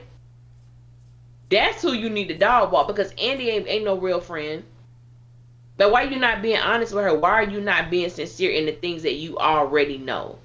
Like, that's the issue that I have with Andy. I don't like the role that she plays with Karen and the role that she plays with Fatima. Mm-hmm. Like, I really can't stand that. I can't stand that. Yeah, because quiet as kept, you was in the penthouse talking about Karen, he's in love with Fatima. And then when Fatima's talking about he's in love with Karen, well, friend, we're not going to talk about that right now. You said it. Thank you. You said Thank it. you. Yeah. Stacy says, I don't have an issue with Karen. I just like Fatima. And that's fine, boo. There's no that's worry about that. You don't have to love Karen. I just say don't disrespect her to the point where you're basically disrespecting black women. That's it. That's all. The smoke I have is for when people just take it a little bit too damn far and they don't realize some of the deep-rooted things that they have going on that is actually influencing why they like Fatima the way that they do. Crystal, beautiful girl. I think that she's done an amazing job with Fatima as a character. I've loved seeing her come up story. I love everything about her. I have loved her character from its insertion. Like, I have definitely rooted for Fatima. I want her to stand up the same way that I want all black women to stand up. I have wanted myself to stand up in moments I wasn't standing up. I think, though, it would be remiss for me as a dark-skinned black woman to not point out when I feel like some people are responding to a character rooted in colorism, rooted in misogynoir, because that is what's happening in this fandom. And more often than not, most of the audience isn't taking time to ask themselves why they like this person over that person, why they identify with this person over that person. Because there's a lot of people who look like Karen who got all this damn hate and smoke for them. And I'm like, oh, so you never fell in love with a man? You never been stupid for a man? Because if you were to look in their history, I believe that you would have. But there's some level, at least for some of those people, of like they didn't like themselves when they did that, so they're going to exact out this hate and this energy for Karen. It's like, deal with your trauma, baby. Deal with your trauma. Please deal with it. Please deal with it. But we're back at the law firm, and you said you were talking about the conversation with Andy and Fatima. Did you get every point that you wanted to make then? Yeah, without going too far. I'm gonna leave it at that one. Without going too far into there with old ma'am that came through. Really quick before we about to go to old ma'am, because Demetria is like, oh, I don't feel like it's about color though, Erica. And if that's how you feel, cool, but that is not the truth. And that's another thing that the audience struggles with. Our feelings are not actual facts. And I think that I'm very cognizant of what is my feeling and what are actually facts. But some of y'all are muddying the lines a little bit too much. For some of the stuff that gets said, it is 100% rooted in colorism. It is 100% rooted in self-hatred, anti-blackness. Y'all don't get to see every single comment that Allie and I receive. I receive some nasty shit, just to be quite frank with y'all. And it's not because Karen is just this trash of a person. Because regardless of the mistakes that you feel like she's making or how she's presenting herself within this show, what does that have to do with her being a gorilla? I've gotten that comment. Speak up. I'm just saying. Yeah. Like, for all the people who are saying colorism have nothing to do with it, wake up and stop saying it, because you might not intend for it to sound as ignorant as it is. It's a very ignorant take, and it's a dismissive take for people who suffer at its hands and don't benefit from the hands of colorism. Okay, back to Miss Old Lady who telling all of her damn business, and basically she lived the whole life of Andy and Fatima, and she done gave them a little premonition. Ellie, I liked her at first, but then when she got to the end, I said, okay, this lady's crazy. I'm gonna tell you my thoughts about that scene. I said, okay, Tyler, I understand you was trying to get deep for a moment, but I didn't need 6 minutes of this woman telling her whole damn life story. That at the end, I was like, to get her ass up out of there. First of all, ma'am, I didn't feel sorry for you. I didn't feel sorry for that woman. No way, shape, or form did I feel sorry for her. You complained about this man, what he didn't do, how bad he was, he cheated, and didn't have the nerve to say you met him when he was married. Which lets me know you was messing with this man while he was married to someone else. What the hell did you expect to happen in your relationship? She called him controlling, she called him manipulative, and I'm sure he displayed those characteristics before she said, I do. I guess it's easy to deal with those traits when you're just the other woman and not the wife, because you had no problem being the other woman while he was still married. I said, you know what, ma'am? You said some facts that I could agree with, but I was tired of her. Mm-hmm. I was tired of her. You know, she made Andy think, she did make Fatima think, and then Fatima was like, well, who want to get in, what she said, who want to get in, like, building a man? I said, no, the hell you didn't just say that. No, the hell you didn't just say that, because That's all you've been doing. From the jump. That's all you've been doing. From the jump. beginning. And from the beginning. way that so many, I'm not gonna say y'all, but so many people within this fandom who are just so much Fatima fans came after me for my season 1 commentary of Fatima, where I repeatedly said, Fatima, stop doing so much. Fatima, what is he doing for you? Fatima, how is he showing up for you? Girl, you have been putting in that work from the very beginning, fixing every single problem, every single issue, every single annoyance, small or not, that comes Zac's way. And what has he done for you besides move you into his house and remind you that it's his house on numerous occasions? Maybe he's covering the bills, but he has yet to find a way to meet you where you need him to be emotionally, to meet you where you need him to be at with communication. And you want to sit across from this lady and talk about, or sit across from Andy and talk about who wants to build a man? You do. You ain't saying it, but you are showing it. Like, and let's call a thing a thing. I think also, I want to make this real quick point, and I know you probably have something that you want to insert too, Ellie, but part of what we're talking about, and when we're calling people out or calling them to the carpet, it is also okay. Because I have thought I could build a nigga too. I have thought I could change a nigga too. Like, it's okay. So just because we say it, like some of y'all like to get in y'all feelings and get all pissed about it, but the fact of the matter is, Fatima thought that she could build Zac. If we run the tapes back from season 2, there's almost dialogue that speaks exactly to such. So don't be talking about this 3 weeks later, like, oh yeah, no, ain't nobody building no man. Ma'am, that was your mission from the jump. And you were very focused on that mission.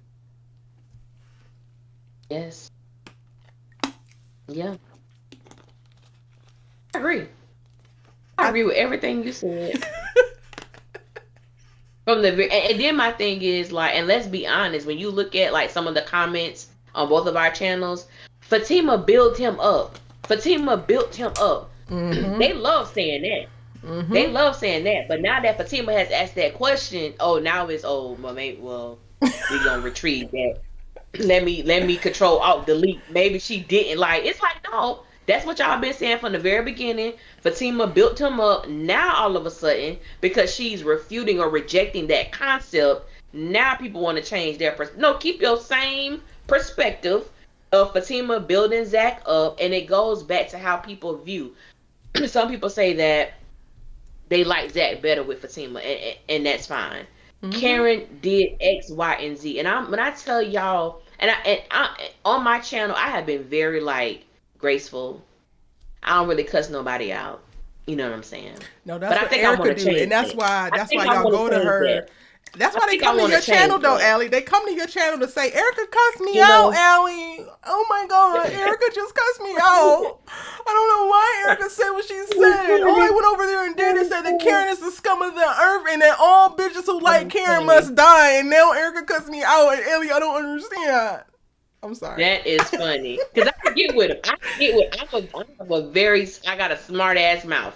So I get what people like. I'm very sarcastic. But you do. I've been looking at how you respond. Like I've been kind of stealing something. Like you do the little the emoji like this, and I'm starting to do that now. Yeah. I'm like, okay, Ellie, I peep game. Yeah. Yeah, like I'm very sarcastic, and I know that when I think about like, oh well, Fatima does this for Zac. Fatima does that for Zac, and I've always said this. I've always stood up for Fatima in the essence of, but what the hell is she getting out of it? Mm-hmm. If she's doing all the building, if she's taking care of all of his affairs, what is being reciprocated to her? And I think the reality is, because Zac doesn't know how to do that, his money is what he uses. How he bought her dream car. She didn't ask for it. He just bought it. It's something that he's never been able to do, and now he's able to do it. Even the whole thing with Karen, him being able to be in a position to help facilitate her getting a new salon. And I'm gonna mention this too, because we talked about it briefly about these people. Well, Zac should have talked to Fatima about it. Zac should have told Fatima way before he ever said he would help Karen fix her salon. And the reality is, people don't give a damn about Zac communicating with Fatima about Karen and the help that he wants to do. People want Zach to ask for Fatima's permission. They want Zach to get the okay from Fatima. And Fatima had said this a long time ago, babe, that's your money. Do what you want to do. Babe, that's your money. But now all of a sudden, because he wants to help Karen, he should have talked to Fatima first. Well, it's hard to communicate when somebody has chosen not to communicate with you. Period. Hello? Period. Anybody so home? Zach, do what you want to do with your money. Do you hear? Points were made. What he need her permission for? He need her permission to buy that damn office that he plays solitaire in every single day. Okay. He does nothing. I don't even know why Zach don't never go to work on Sisters. Ever. And he only go to work to play solitaire on Fatima. Like he never go to work. I can't. Okay, so yeah, we pushing it, y'all. We definitely want to give y'all a chance to speak. Before we go to that part real quick, I do want to talk about Miss Old Lady. I thought it was interesting that Andy is getting this basically out of body experience of reciting back her life in this other person at this particular point in time. Like we're on the heels of her discarding Gary and like telling Gary he's only good enough for sex, and she was supposed to be so high when she did it, but she knew that she needed to say it, yada yada yada. And then now this lady is reading back this portion of her life that really feels like it is basically what Andy is living. I'm hoping that this is something that helps reinforce her boundary and her breaking point, because Andy should have been done with Gary, but we'll see. At this point, I don't trust Andy as a character to do anything right for herself or anybody else. So there's that. I definitely got to a point where I was like really, really sad for Fatima when she was sitting in there crying and thinking about, you know, all of what the lady has said, and then trying to like reposition herself, like who wants to build a man and what are we doing? I think that those are very real questions, and to me, y'all, that is what the processing looks like. So, like, she's been saying that she's been processing for a day and a half. She hasn't actually. It wasn't until that moment when you ask yourself, what am I doing? Why am I doing this? What do I want? That is what processing actually looks like. What we have seen her do up until now is avoid. And I think that people hold your characters accountable. Like, if that's your fave, and there's so many people who are just in my comment section where every video I make, like, Fatima needs time to process. I'm like, I could get with you if she was actually processing, if we got to see her writing in her journal, doing her meditations or her affirmations, even grappling with it in her office. Like, to me is wild. I put this on Twitter, y'all, and I don't be in these Twitter streets that much, but this episode I was there, and I said it's interesting to me how Andy got so much work to do when she ain't been doing no work at all, and now that Fatima is stressed and needs time and a break, now there's so much to be done.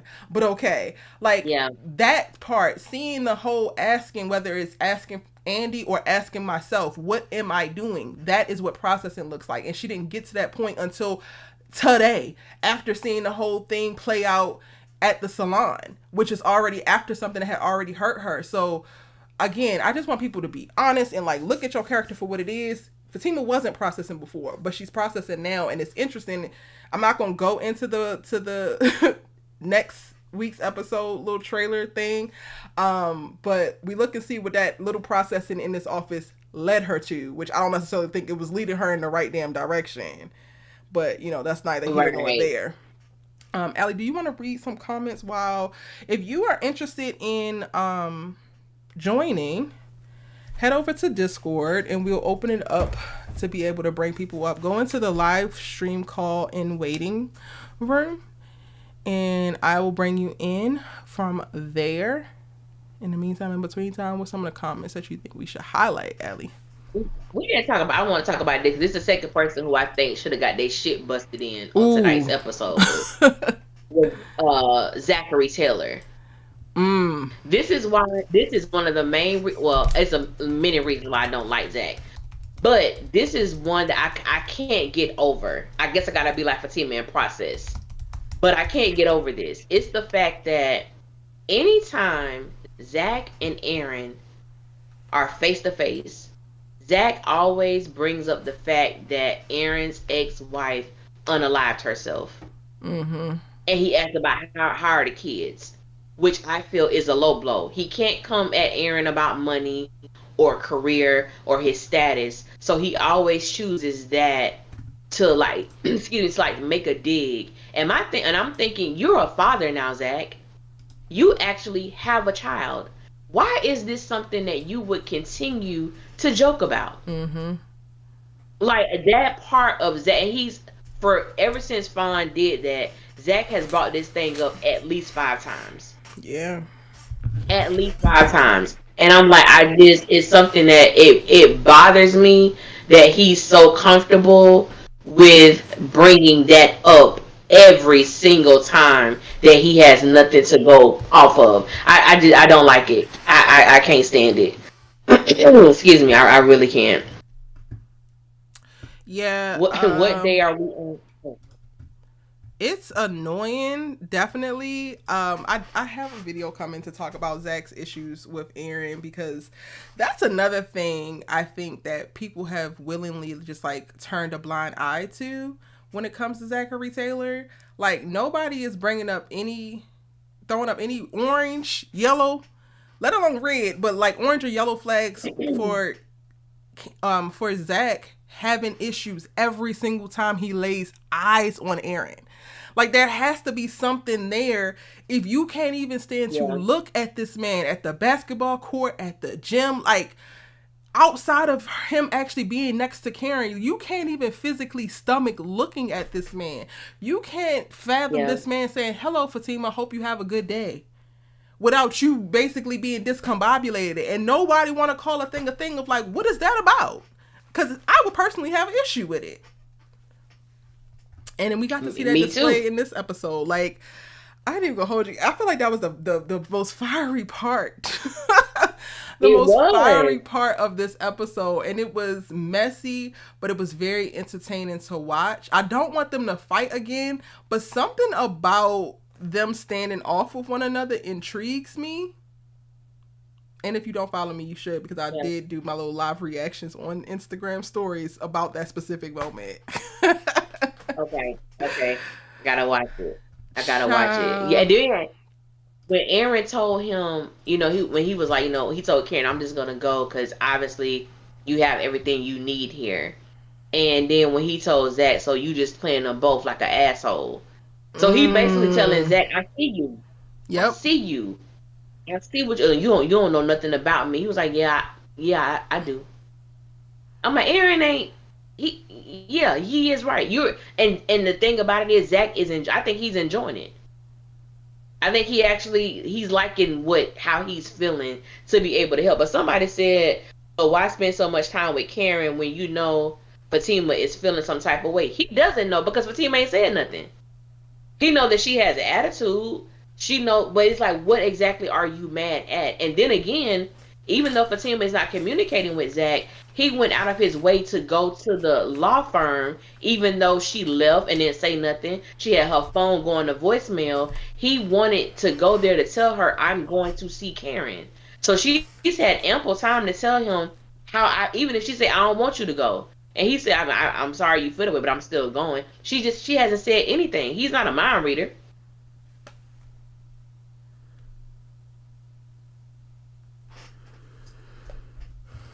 And Miss Lisa Bell, honey, child, don't you have anything else that you could be doing on your Wednesday evening, mama?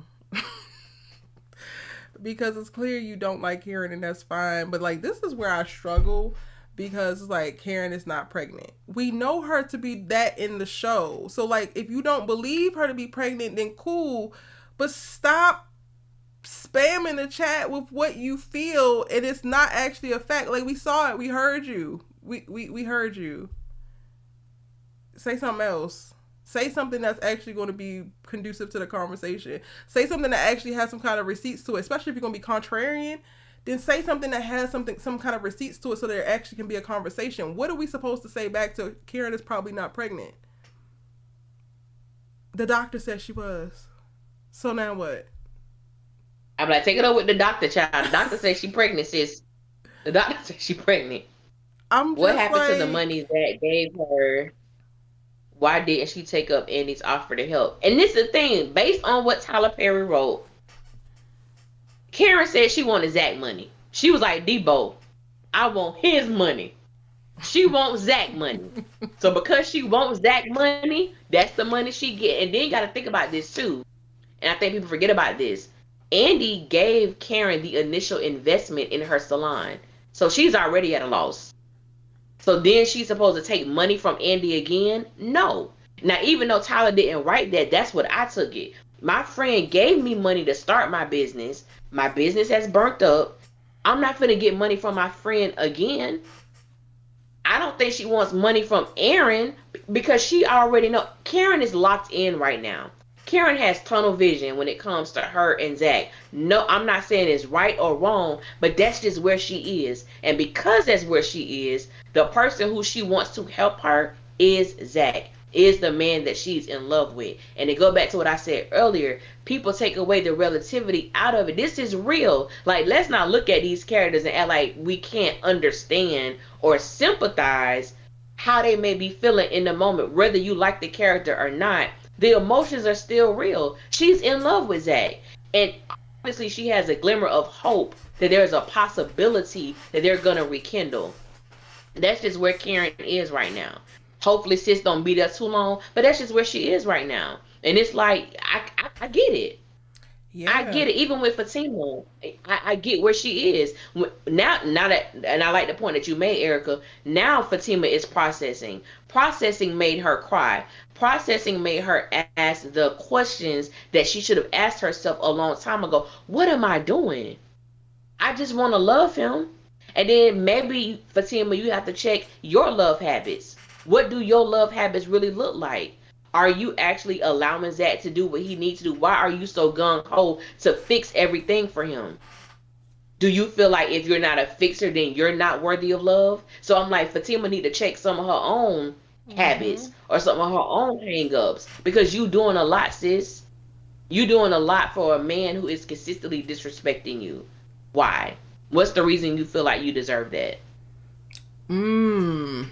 What's the reason you feel like you deserve that? I love how you worded that.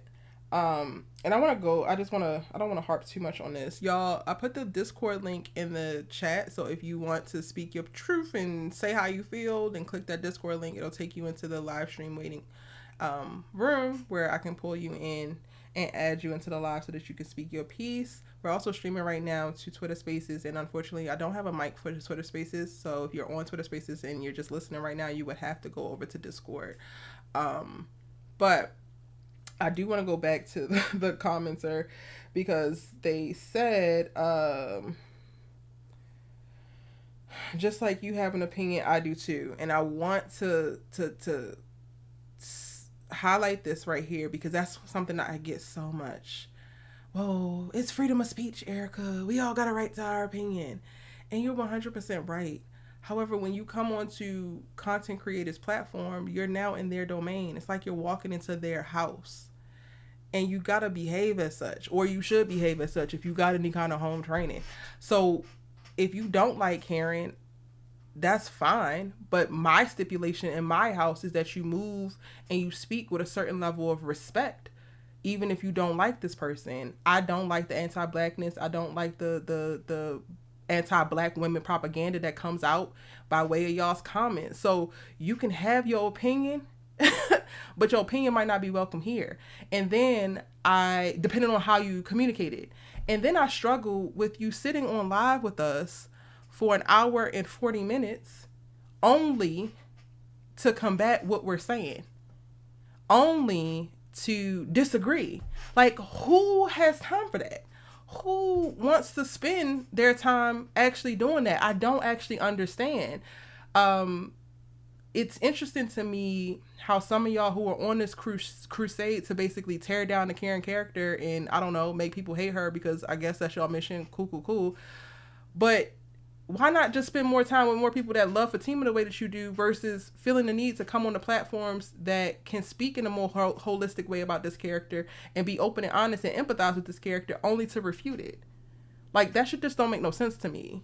So I call a thing when I see it.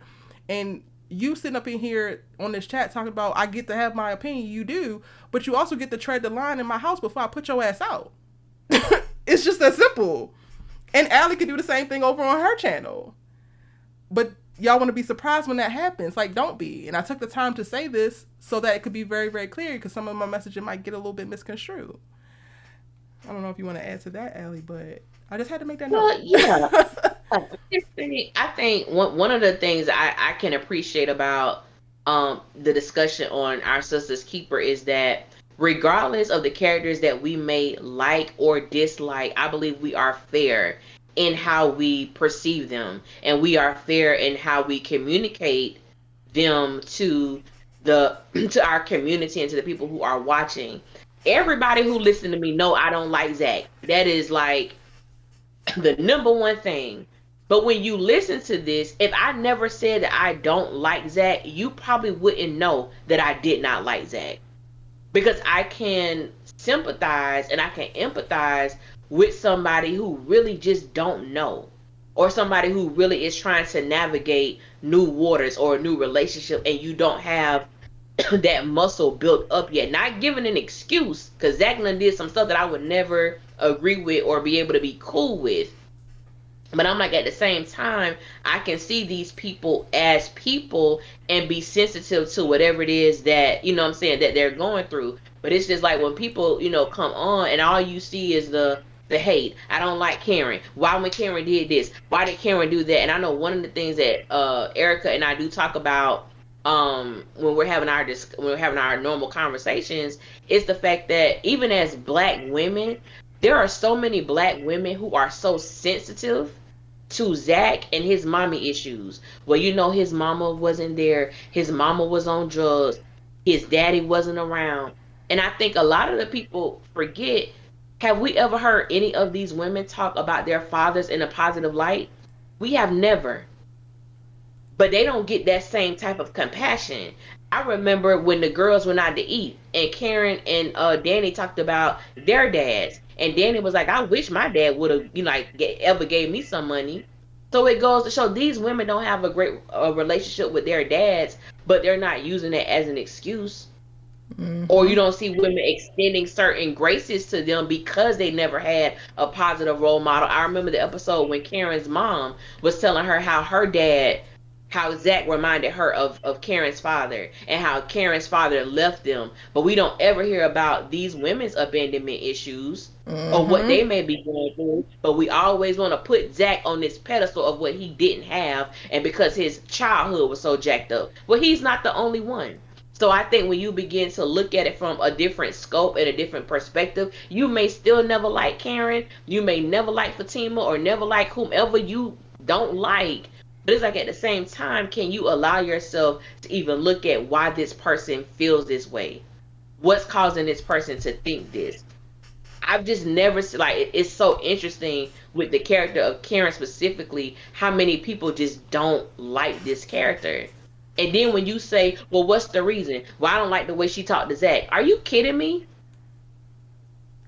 ZAC has disrespected this woman so many times. But you don't like the way she talked to him? It's like, come on now. And then it's like, to piggyback off of what you're saying, it's like you come in and you ask these half-hearted or no-hearted questions of like, well, why Karen did this? And then one of us provides you with the answer. And then you piss because we gave you a very valid reason that you didn't actually want to hear to begin with, because you weren't open-minded to discuss this character as a human being. And it's like, that's cool and all, but understand where you're at as a person. Allie and I have an elevated level of conversation around these characters in all of the series that we cover. This is why I aligned with her. This is why I was like, okay, I can commit to like creating content and doing a talk with her weekly, because she thinks about things a little bit more closely to how I do. Not that we agree with every single thing, but the level of thinking is there. And I had to be very honest with myself. I'm not Tyler Perry's target audience, and I'm talking about his show. And that's fine, but I can still do me, and I could come to the table with an elevated level of conversation and hold court for people who resonate with that. If you don't, and if you want to stay at a surface level, and if you want to be trivial, and you don't want to see the anti-blackness that's popping up in the people around you, then that's cool. But go back to those chauvinistic ass pages. Go to those misogynoir ass pages. They are there. There's plenty of them, I promise you. Because I was looking for a needle in a haystack to find Allie and be like, oh damn, she is literally the only one I can actually do this with. Yeah. It's something. We didn't want to turn this into a TED talk about that, but y'all, the way, like, at least me, Allie, I know you've been getting some of it, but like I've been leaning on Allie in the last week because the way I have been bombarded with comments, and then people are so mad at what I respond back, and I've been literally processing that, and I'm like, I don't think I've ever spoken to it. So in these moments when it's coming up in the chat, I feel like I can definitely speak to it. And all of it is okay. If you're at a place where you don't give a shit and you don't want to empathize with Karen, cool. I tell people all the time, this is not the platform for you, and that is fine. Do y'all know I avoid the right wing like the plague? Like, I don't go certain places on the internet because it's not for me. Know yourself. When Tay talk, like, I don't see you in there, boo. I don't see anybody in the Discord holding room. So click the link. It'll bring up Discord. You should be able to log in. If you're not already a part of my Discord, then it'll have you join it, and then I'll see you pop up in the live stream call-in waiting room. That should be the name of the room that you're in. What were you about to say, Allie? Girl, I don't even know. I just be like, you know, like for the most part, like, you know, we love to have fun and things. Like, I love to have fun. I love all of that stuff like that too. But like for a lot of people, I know I told Erica this, I was really gonna stop reviewing Sisters because I was just like, this show is ridiculous, and I didn't like how angry I was sounding. Like, I sounded extremely frustrated in some of the reviews that I did. And I had to change my perspective. Like, you know what? I'm going to have fun, and I have to understand who Tyler is speaking to. He may not be speaking to who you are now. He may be speaking to who you were at 19 or who you were at 21. Or you may have a friend who's still doing some of the same stuff here. So I had to change my perspective, and so I started putting a lot of my personal experiences into my reviews to show people like, hey, I was there at one point. I did some shady stuff, or this is the way my mindset was, you know, when this happened. But I think one of the hangups for me, excuse me, has always been the fact that these women are closer to 40 than they are 30. Mm-hmm. I was like, maybe Tyler should have made them like maybe 27 or something, because it's hard for me to, you know, rock with them and they almost 40 years old. I can't do that. Yeah, they making certain decisions and it's just like, oh, hey, I was doing this at 25 and I would never at this point, but I'm trying not to judge. I don't know. I just feel like I could understand, like, I get love. Like, I really do get it. Like, my ZAC is, I think, the first and only guy that I went through a season of loving somebody literally way more than I love myself. Like, I love that boy so much, and he's the first person, or at least the first person that the first and only person I actually got to a point where I actually realized, like, oh wait, like, you literally love this boy more than you love yourself. And that was a mind trip for me to go through.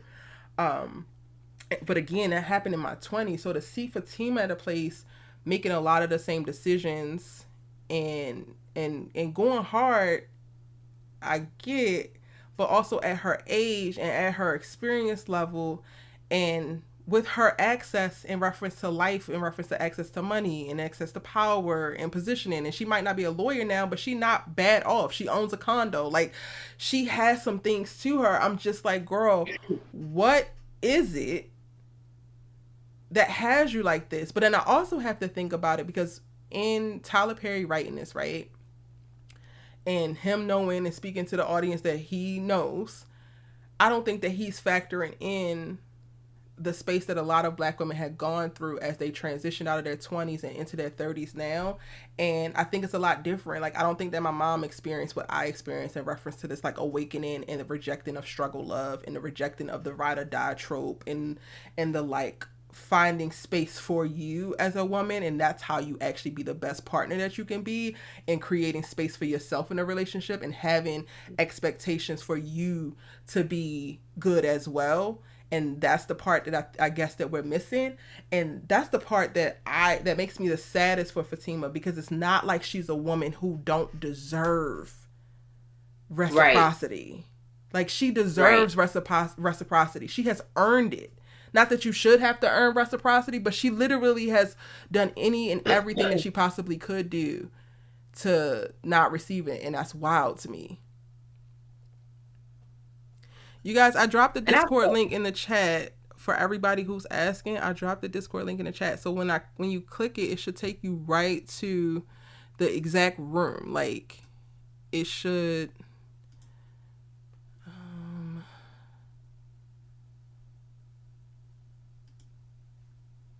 I'm gonna drop it again. Go ahead, Allie.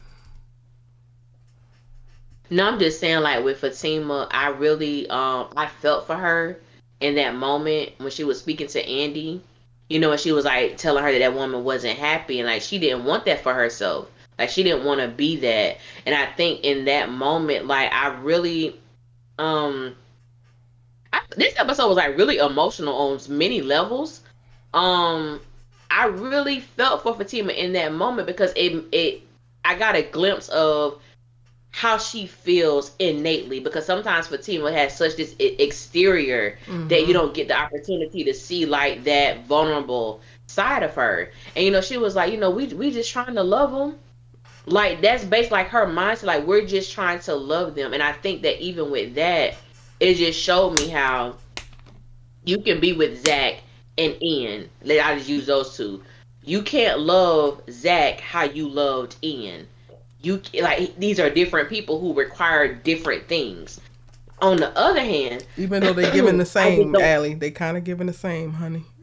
But no, that's what I'm saying. No, that's what I'm saying. But when you look at it, but I was using that as an example. But it's like at the same time, when you see the patterns, Fatima has experienced this already, and it's looking very similar. It's looking very familiar. It's time for you to communicate with ZAC and do what you need to do to be the best version of you. Now, this is not in any way, me not saying the thing about Karen. The thing with Karen is, like I stated earlier, Karen has tunnel vision, who don't give a damn what nobody has to say in this moment. That's just where she is. Now, we forgot it. We didn't talk about Aaron ass. Oh, we didn't. Okay, while I'm still getting this Discord link together, let's go ahead and get that off. Y'all, I'm about to drop the link again. Hopefully, this one's going to take you to the welcome page. So let me know if this one works out. But go ahead, Allie. Yeah. Like, Aaron,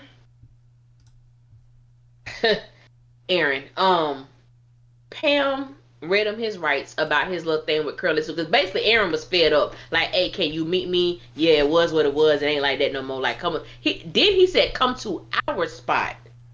So I'm trying to understand, why is our spot next to Karen's salon? I got a problem with that, bruh.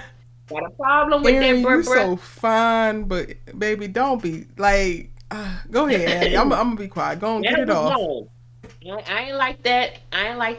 And then when Pam told him, because he was like, he loved her, he's done everything for Karen to know that he want to be there for her, so on and so forth. And then Pam says, but you using that woman. I'm not using her. I was honest and upfront with her from the beginning. I said, Aaron. She was like, all right, Aaron. I said, Aaron, you lying. Aaron, something in this milk ain't clean, baby. Something in this milk ain't clean. Something ain't right. Something ain't right. He said he was honest and upfront with her, but I don't think so, Aaron. I don't think so, because we still trying to understand why she called you John. Who is John? We need to know who John is. So we got some unanswered questions. And the fact that it was so easy for him. And I'm thinking, Karen done told this man several times about, I don't want this, blah, blah, blah. And now all of a sudden, this is the quickest I ever seen Aaron bounce back to call up another woman. I'm like, we ain't never seen this before. At all. We ain't never seen Aaron do this before. But I like that Pam called him out. Now, one thing I don't like when people use that preacher thing. Oh, you cussing and you a preacher? Damn that. I don't need you judging my baby right now. Let him have it. And in the same breath, I don't want him to use Jennifer, but I was glad to see Aaron like, well, if ZAC is what she want, she can have him. I'm going kind of do my thing. I wasn't mad at it. I wasn't mad at that part. Okay, so going back to what you were saying about, oh Lord, we got somebody in. Okay, hold on, Tay. I'm about to move you back real quick because it's throwing us off. Hold on. how do I? Okay, I'm gonna move you here. Just be right back. What was I saying? Oh, going back to what you were saying about Aaron lying. I don't think that he's lying about what you're specifically saying he's lying about. I don't think that he has registered that he's leading this lady on and using this lady, and it's a difference. And it's interesting to me because I know that there's going to be a lot of people lined up to like, Erica, see, this is what we're talking about. You're biased towards Karen. Karen was honest with you and forthright throughout this whole thing. You knew exactly where she was at. And if you are doing this with Jennifer, then cool. You said that you were honest and you told her everything. But the T is, hold on, Tay. The T is when you actually, when it happened with Karen, you actually participated and agreed to get on this ride with her and to go along this journey with her. It's very clear that you might have told Jennifer something, but she no longer agrees to what y'all agreed to or whatever you said, which is a very big difference, which is how I feel like you are actually using her. Because didn't you go down to the police station to file a restraining order and she crazy and she this and that, but then you calling her when Karen don't do what you want and when Karen is getting a little bit too buddy with Zach?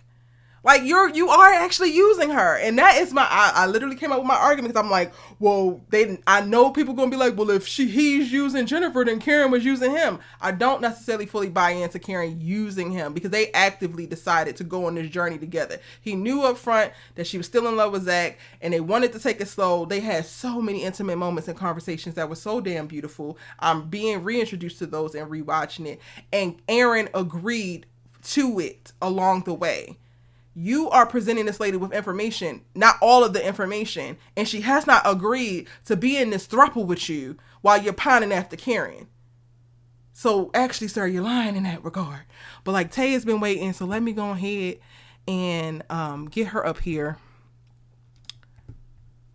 All right, Tay, let me bring you back. Money Green Tay, go ahead and DM me. I don't know what happened. It's different. DM me on Instagram. Tay just got in from the link. So I don't know, but can you hear me? Yes, we can. Let me just fix my. Hey, Tay. Oh, hey, Allie. Hey, girl. I love Child, this I've for been us. trying to get out of here. I don't know what's going on, but we're gonna figure out the kinks, and I'm glad that you're here now. Okay. What do you want to talk about first? Was y'all done with the Zach part? I mean the Aaron part? No, absolutely not. Oh, okay. Oh, I want to talk about Andy. Okay. Okay. Go for it. Talk or wait? Go for it.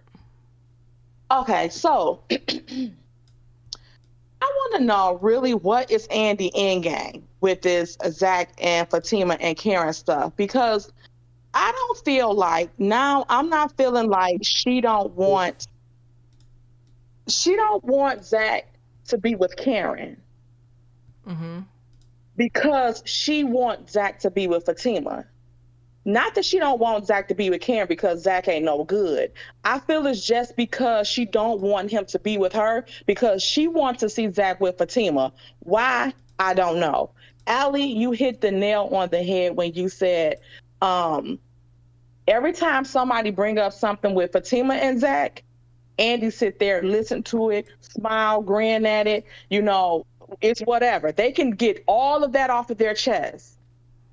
But the minute Karen bring up Zach or something with Karen and Zach, she want to cut all bets off. Why are you encouraging Fatima to talk about her and Zach when you just told Karen you don't want to hear the mess? Like you stand out of it. You don't want to do this. You don't want to do that when it's Karen and Zach. But you want to placate to Fatima. And if Zach is no good for Karen, he shouldn't be no good for Fatima either. In my opinion. Facts. Like, what makes him so good for Fatima, but not good for Karen? Like, or in this case, I feel like she feel like Fatima deserved Zach in the state that he in now, and Karen only deserved him when he was a bum and giving her STDs. Ooh. Ooh. And Mm, Because mm. why would you want, if you see this great man in Zach now, why wouldn't you want your best friend to experience that? I mean, points are made. I mean, I'm saying those are facts right there. Those are facts right there. I don't get it. I don't like it. And Fatima, she don't have to let that go, because even when you came up to that salon, you still trying to get him to handle his business when clearly he can care less. You could have told him when he came up to the law office that the lawyer was getting those papers together. Exactly. Can you hear me?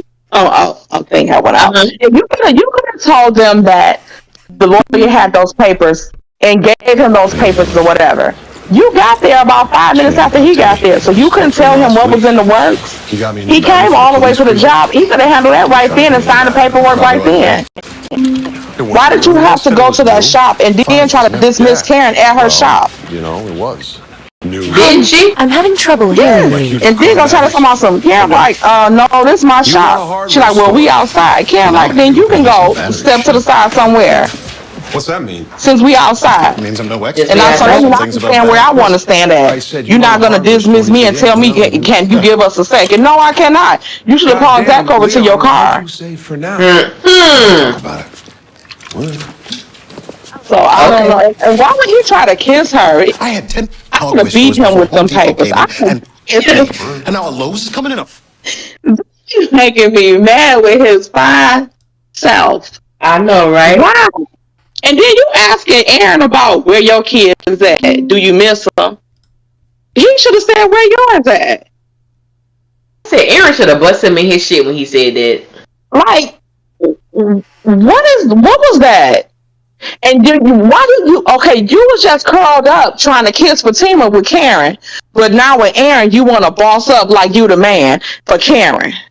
Mm-hmm. Like he played this whole different role in front of, if like when you in front of Fatima, you used to try to disrespect Karen. That's another thing I wanted to bring up too.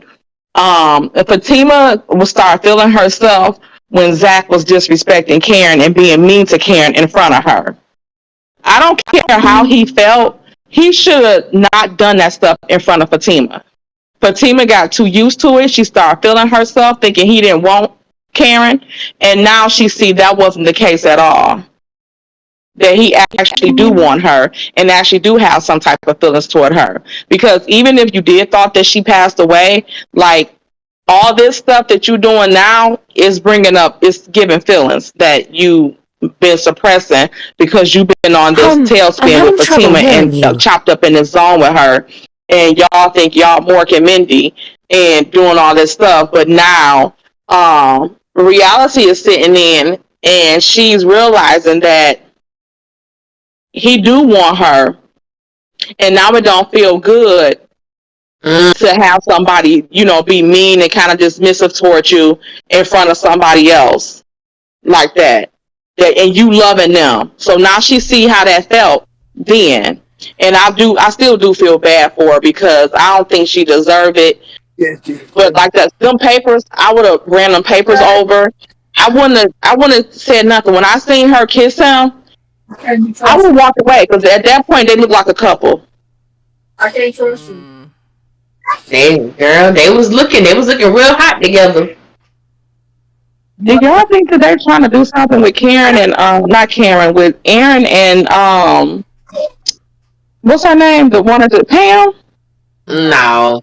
Why do they keep putting them together? Honestly, well, she's Karen's right hand, so it makes sense. Like, I personally am over certain conspiracy theories. Like, get y'all's rocks off, I suppose. But some things are coming specifically from very toxic content creators, and I would much prefer like y'all don't bring the completely wild, outlandish, like basically pulled out your ass theories over here, because I don't feel like there's any merit to that. I think that it makes sense for Aaron to be interacting with Karen in the way that he is, and nothing about it feels romantic at all.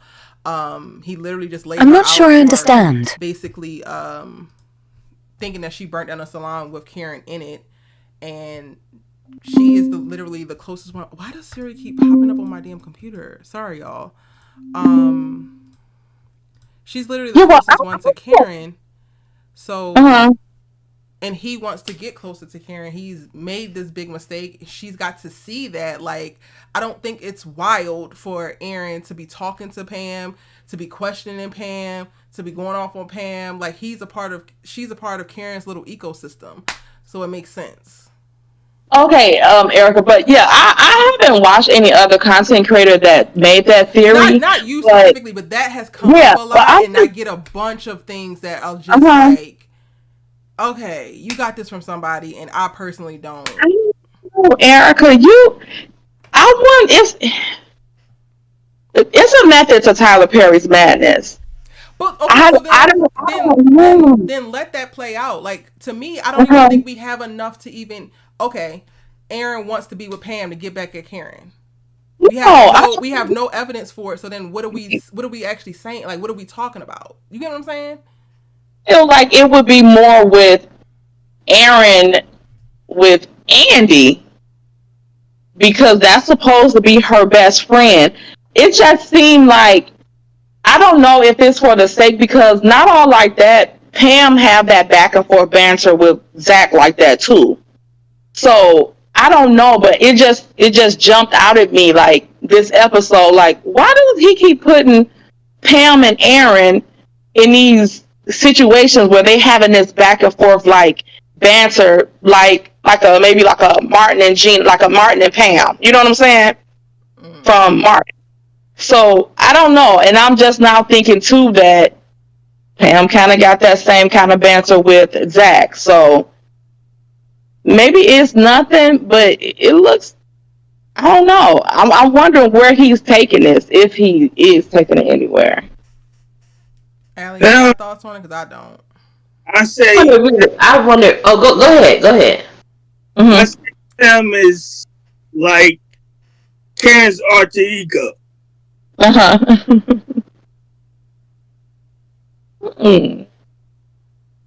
thought about it that way. Me either, because Pam do say stuff that Karen just, try to not say. Pam would say something Karen wouldn't say. Yeah. I don't know. I think I also react viscerally to seeing that comment about Pam and Aaron, because I truly believe that out of everybody, Pam has Karen's back. So I don't think that that's something that would even cross her mind in any kind of real way.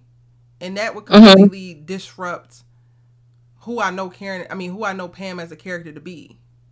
Flaky and all, but like riding for Karen.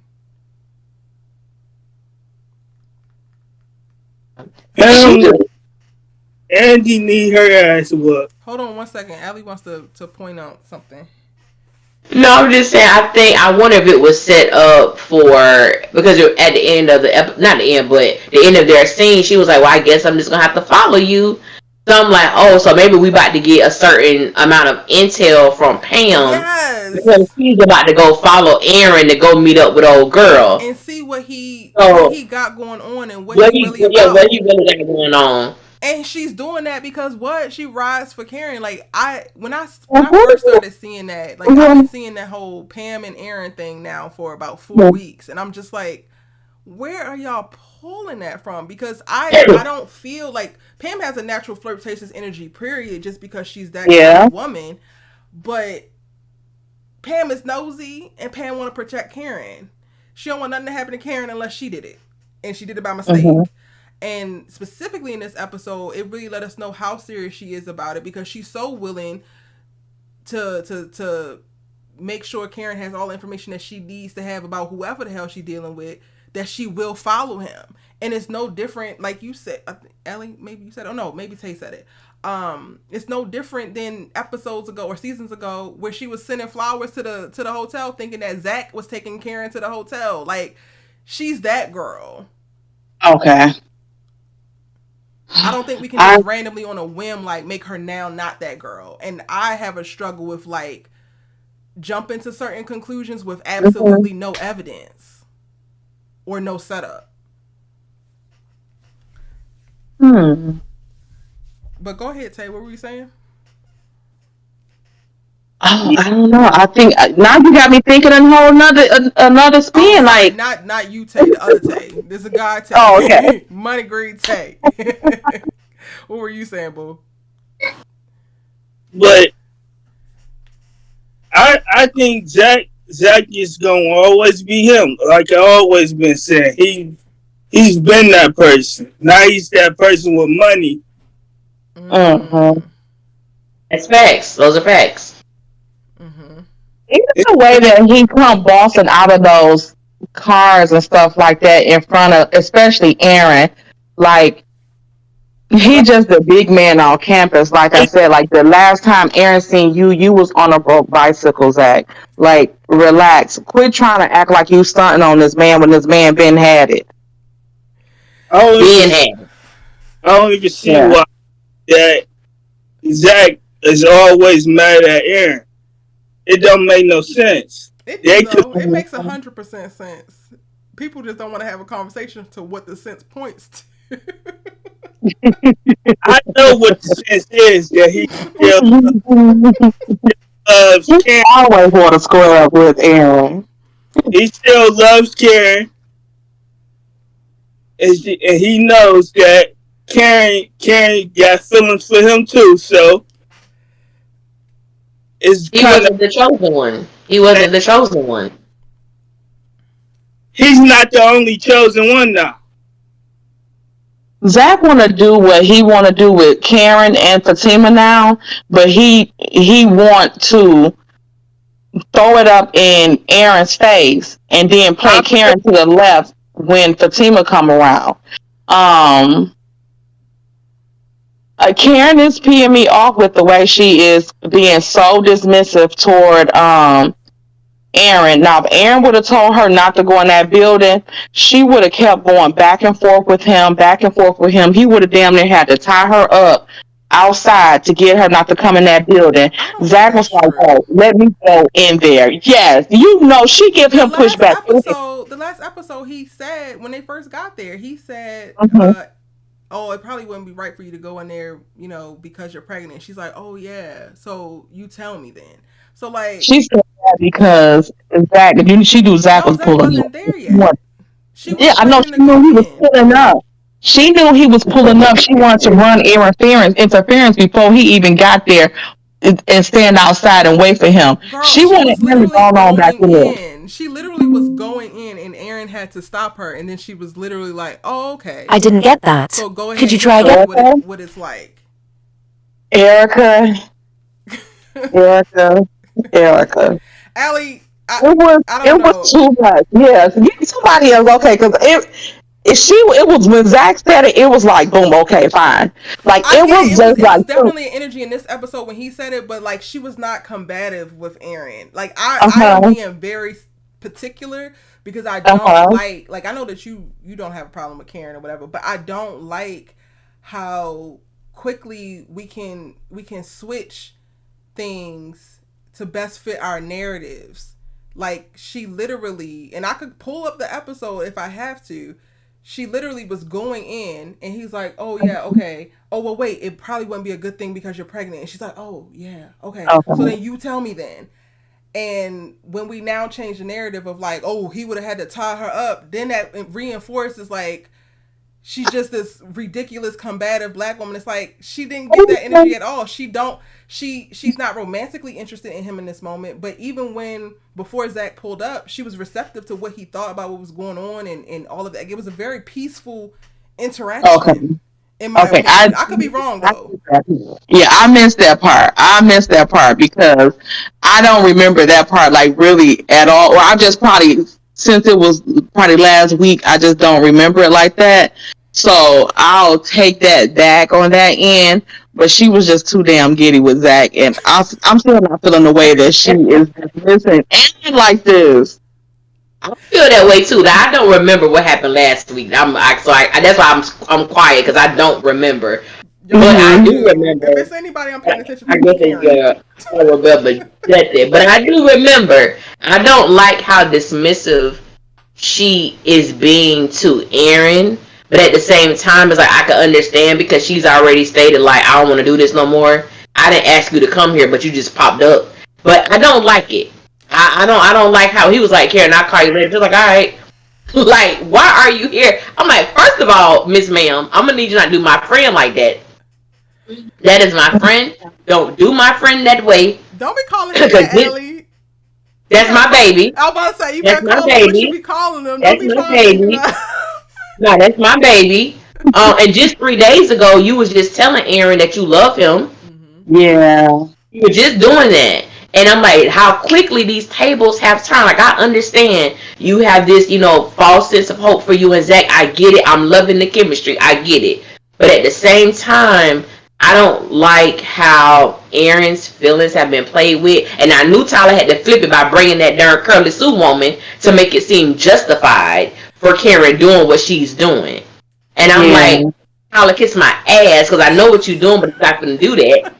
I don't like that either. Like, I don't like it, but I really did enjoy seeing Aaron, even though I do not agree with him using Jennifer.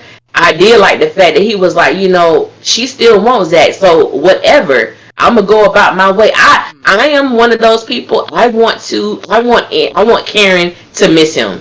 I want Aaron to stop making himself so available to Karen. Yeah, other than that, she not gonna never get the chance to see what it's like without him. If he keeps forcing himself on her, coming up. Look, you know what? He has all the men on this show like that. All of them do not take no for an answer. No matter what the girl tell them, they just keep going. They're gonna come anyway. They're gonna do this anyway. Like, they're gonna do whatever they want to do on this show anyway. But I don't know. I want Karen to get back to that space where she told Fatima, like, good luck in your little struggle love relationship. You about to see. So I think really that she just feel like Zach has been this person for Fatima when if she only knew what he was putting Fatima through. But she does. She would know that. Yeah. And I think that's the tea right there, Tay. Like, part of this, y'all. And Allie, you pointed this out last week, I think, where you were like, after the whole smash gate in the salon, Karen was like, I want him back, and I know it's not going to last a month or whatever. Yes. You pointed that out, and I'm now like listening to Tay talk and like not me doing a little slide drive with her name. Anyway, listening to that and like thinking about it, it's like, could she be back in that space of like, it don't have to be forever, but for her to even get a glimpse at some of the reaping of what she sowed, do we fault her for it? Damn. But I believe that's where she is. I don't believe that. I don't believe that Karen has come out of that. Even if I could only have him for a little bit, I'll take that rather than not having him at all. I'll take the little bit that I can get. I don't like seeing her in that place, but I don't fault her for being in that place either because I can understand. Yeah, I don't want to see my dog like that. And honestly, like, I've been fielding a bunch of comments about, because made a safe space for Karen supporters on my channel, so I've been fielding a bunch of comments about, not liking how Tyler has put Karen through this and put Karen through that, what he's done with her character. One of the things that I just really deeply respect about it is us getting to see this, because I think that so many women experience it and might not ever speak on it, and you might not ever see it, but that it's happening.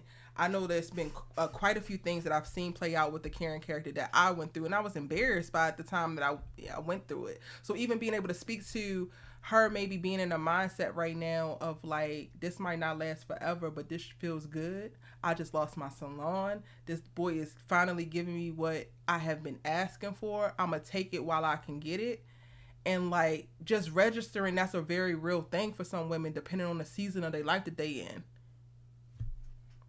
Okay, so what do you think about that? What you just said in that aspect, what about Aaron? You know what I'm saying? Like, So I know before I touch on that, I want to go back because y'all were saying that y'all are rooting for Aaron to like do what he do and like give Karen a space to miss him and all that. And I heard you, Allie, of like Tyler trying to justify Karen's behavior. I didn't like how it felt with her dismissing Aaron. But I'm not gonna lie, how he's moving with Jennifer is making it very easy for me not to empathize with him. Like, did he say that was Jennifer on the phone? I don't give a damn who it was. No, I'm talking about. Did he say that? He didn't say her name, but Pam said that woman, and he basically confirmed it. Okay, because I didn't like get in, like I didn't understand that part all the way, so I didn't know if he had said like that it was Jennifer. Because now I'm thinking like, why the hell would name? But he confirmed it. He confirmed it to. Yes, she said that woman. Okay, okay. And I'm just like, you basically were playing a long game, and like me and Allie were talking. It was on our live at one point, but then it trickled into like conversation that we had offline. And she didn't like how Karen asked him, were you pretending and playing this role? And it's like, it's giving. You've been playing a long game and you a nigga like the rest of them. That's what it's giving. You know what I think is going to turn out? Karen that way, the fact that you can do this girl this way, I might be getting ready to get off the boat, Aaron. And I don't think it's end up being like Aaron mother or something. And when Pam was like that girl, I guess if he just like, you know, finished with like he and kind of didn't say it but said it or whatever, and we just think that it's Jennifer, I think he probably just like not even gonna address that with Pam, like entertain her with that. I think it's gonna end up being like his mother or something. I hope it is. Nobody agrees. No, because it could be this Tyler, so you just never know. I do believe that it was Jennifer. Because when he was like, and this is why I say this, because he said, meet me at our spot. And I honestly believe that it was, and that wherever they was at, it was right, it was in the same plaza as the salon. So I feel if that was his mother, Karen would have met her. Because you're that close in proximity. So me knowing the character of Aaron, I believe he would have met, that Karen and his mom would have met. But I believe it was the Jennifer chick, though. And it also explains how she knew where Karen's salon was. But you said you had a PPO on her, so why would you be telling her to come to y'all spot? Because you a nigga. That was. He wasn't like really loving her like that. He was a nigga. Oh, no.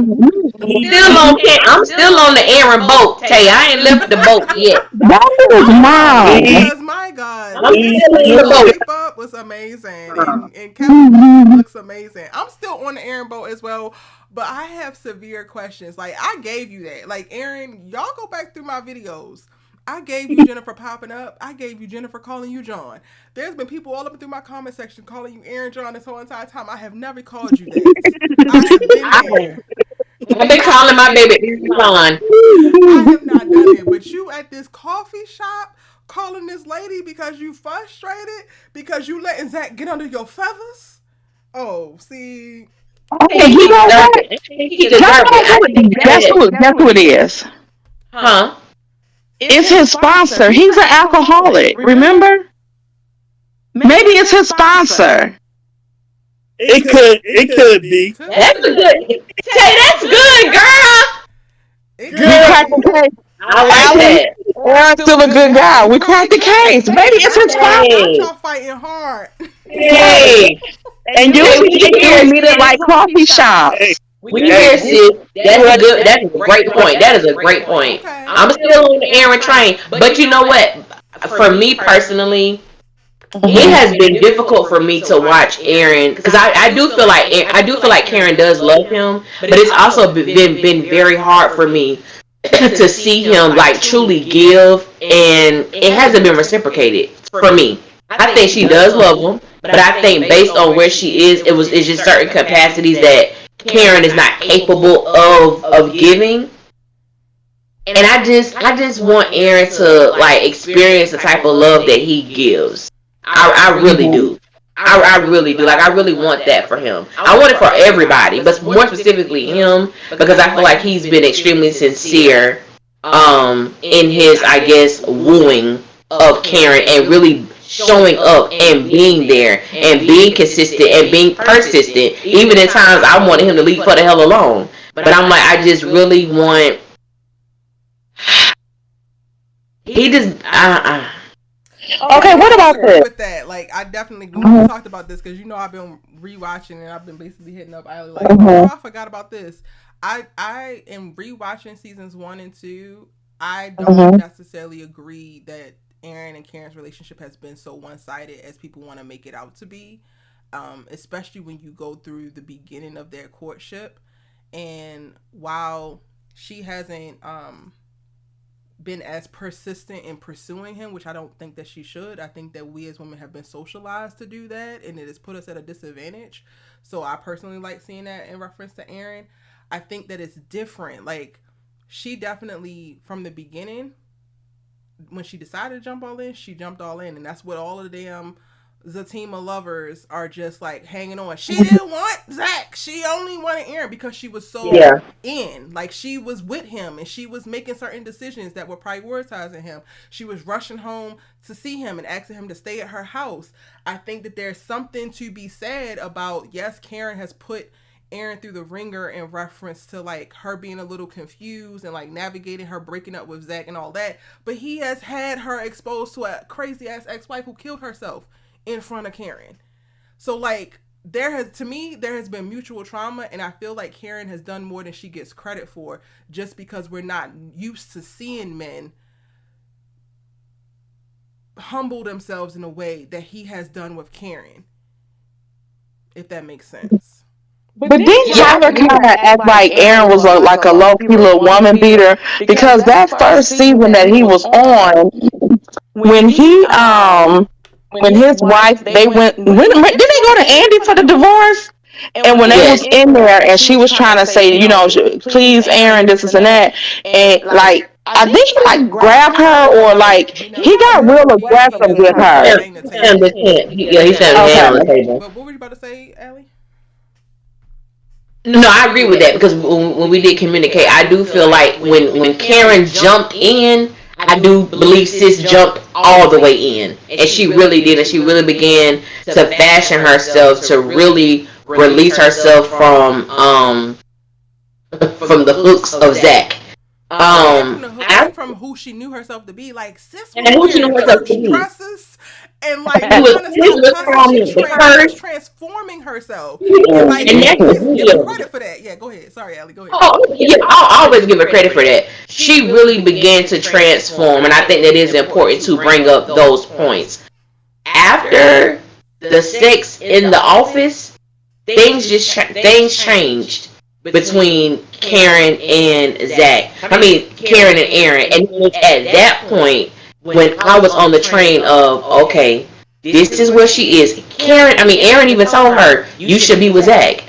Like, that's what you should be there. Of course, he didn't mean it, because the next day he showed up at her apartment. You know what I'm saying? But it was like, I guess too. But Aaron has real quick. Let me pause you real quick, because even that girl, she like was trying to be so gentle with him, and like she didn't want to discard him. But go ahead. I just want to make that point. No, you're correct. I just feel like, and it's more so a Aaron thing for me than a Karen thing, because when you had sex with this woman, she called you another brother name. She did it multiple times. At some point, I'm sorry.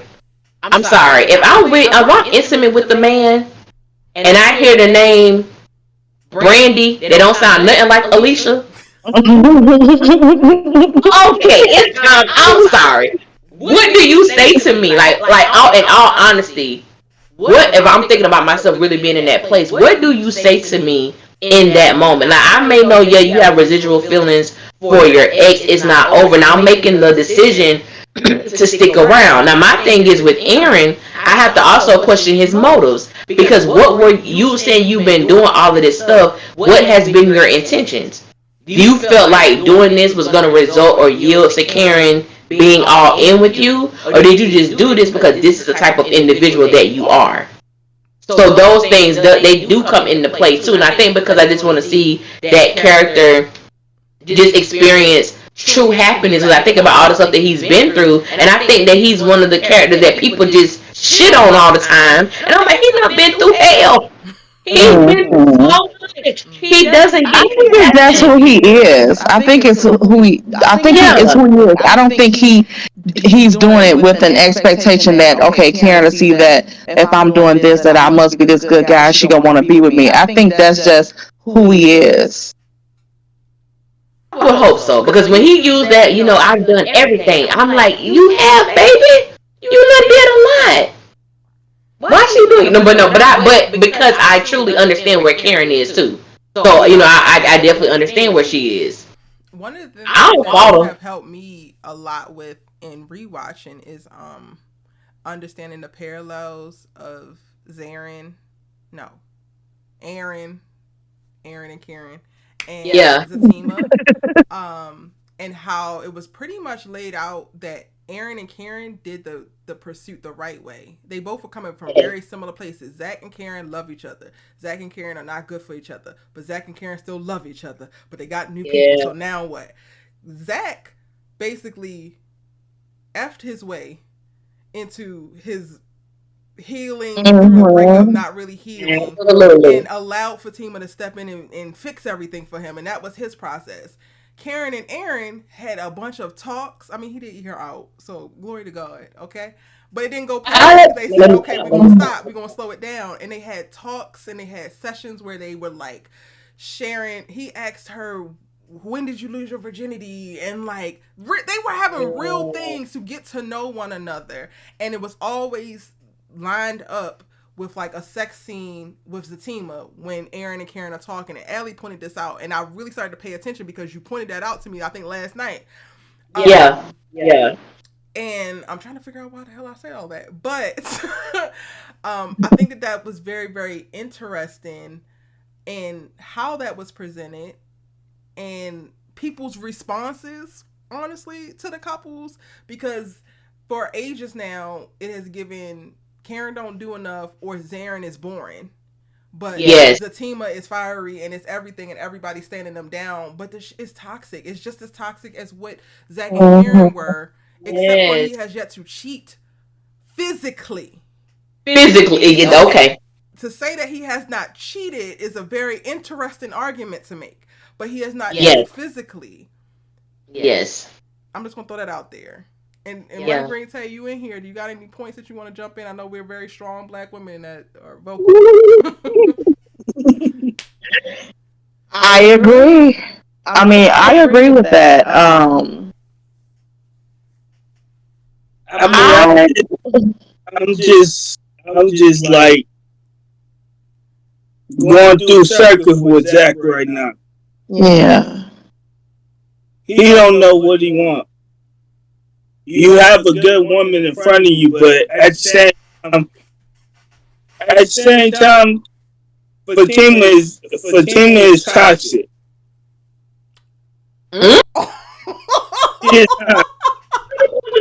What'd you say? She's toxic. Not Tima. He said fuck Tima. Fuck Tima. Okay. I like where you going. They both is toxic. I think they feed off of that. Wait, when did we decide that? Y'all going off script. I think that Fatima is. Fatima is toxic. When did Fatima become toxic? What makes you think Fatima's toxic? You not saying what I'm saying. Mm-hmm. Well, tell me what you're saying. Tell me what you're saying. I mean, at the same time, you knew what you was getting to when you build Zach up to be what he is now. Now he has money. Now that he has money, and now you done build him up for the next woman. Now that he's leaning towards another woman, you basically you've been toxic. Now being Okay. Tay and Allie, why y'all agree that Fatima's toxic? Because I don't know if I can get on that boat. And Sadie in the comments says Fatima's toxic, and Karen also. Zach loves it. Y'all are. I think that might be what Zach loves. I think Zach loves toxic stuff. I'm sorry. Go ahead, Allie. I'm like, based on what he stated, one of the things that he stated that I've always stood on is that Fatima knew quite well what she was getting involved with from the very beginning. She knew that she was getting involved with a man who was still in love with his ex, who was crying or whining about the fact that she chose another man over him, and you had sex with this guy within a 36-hour frame of knowing him.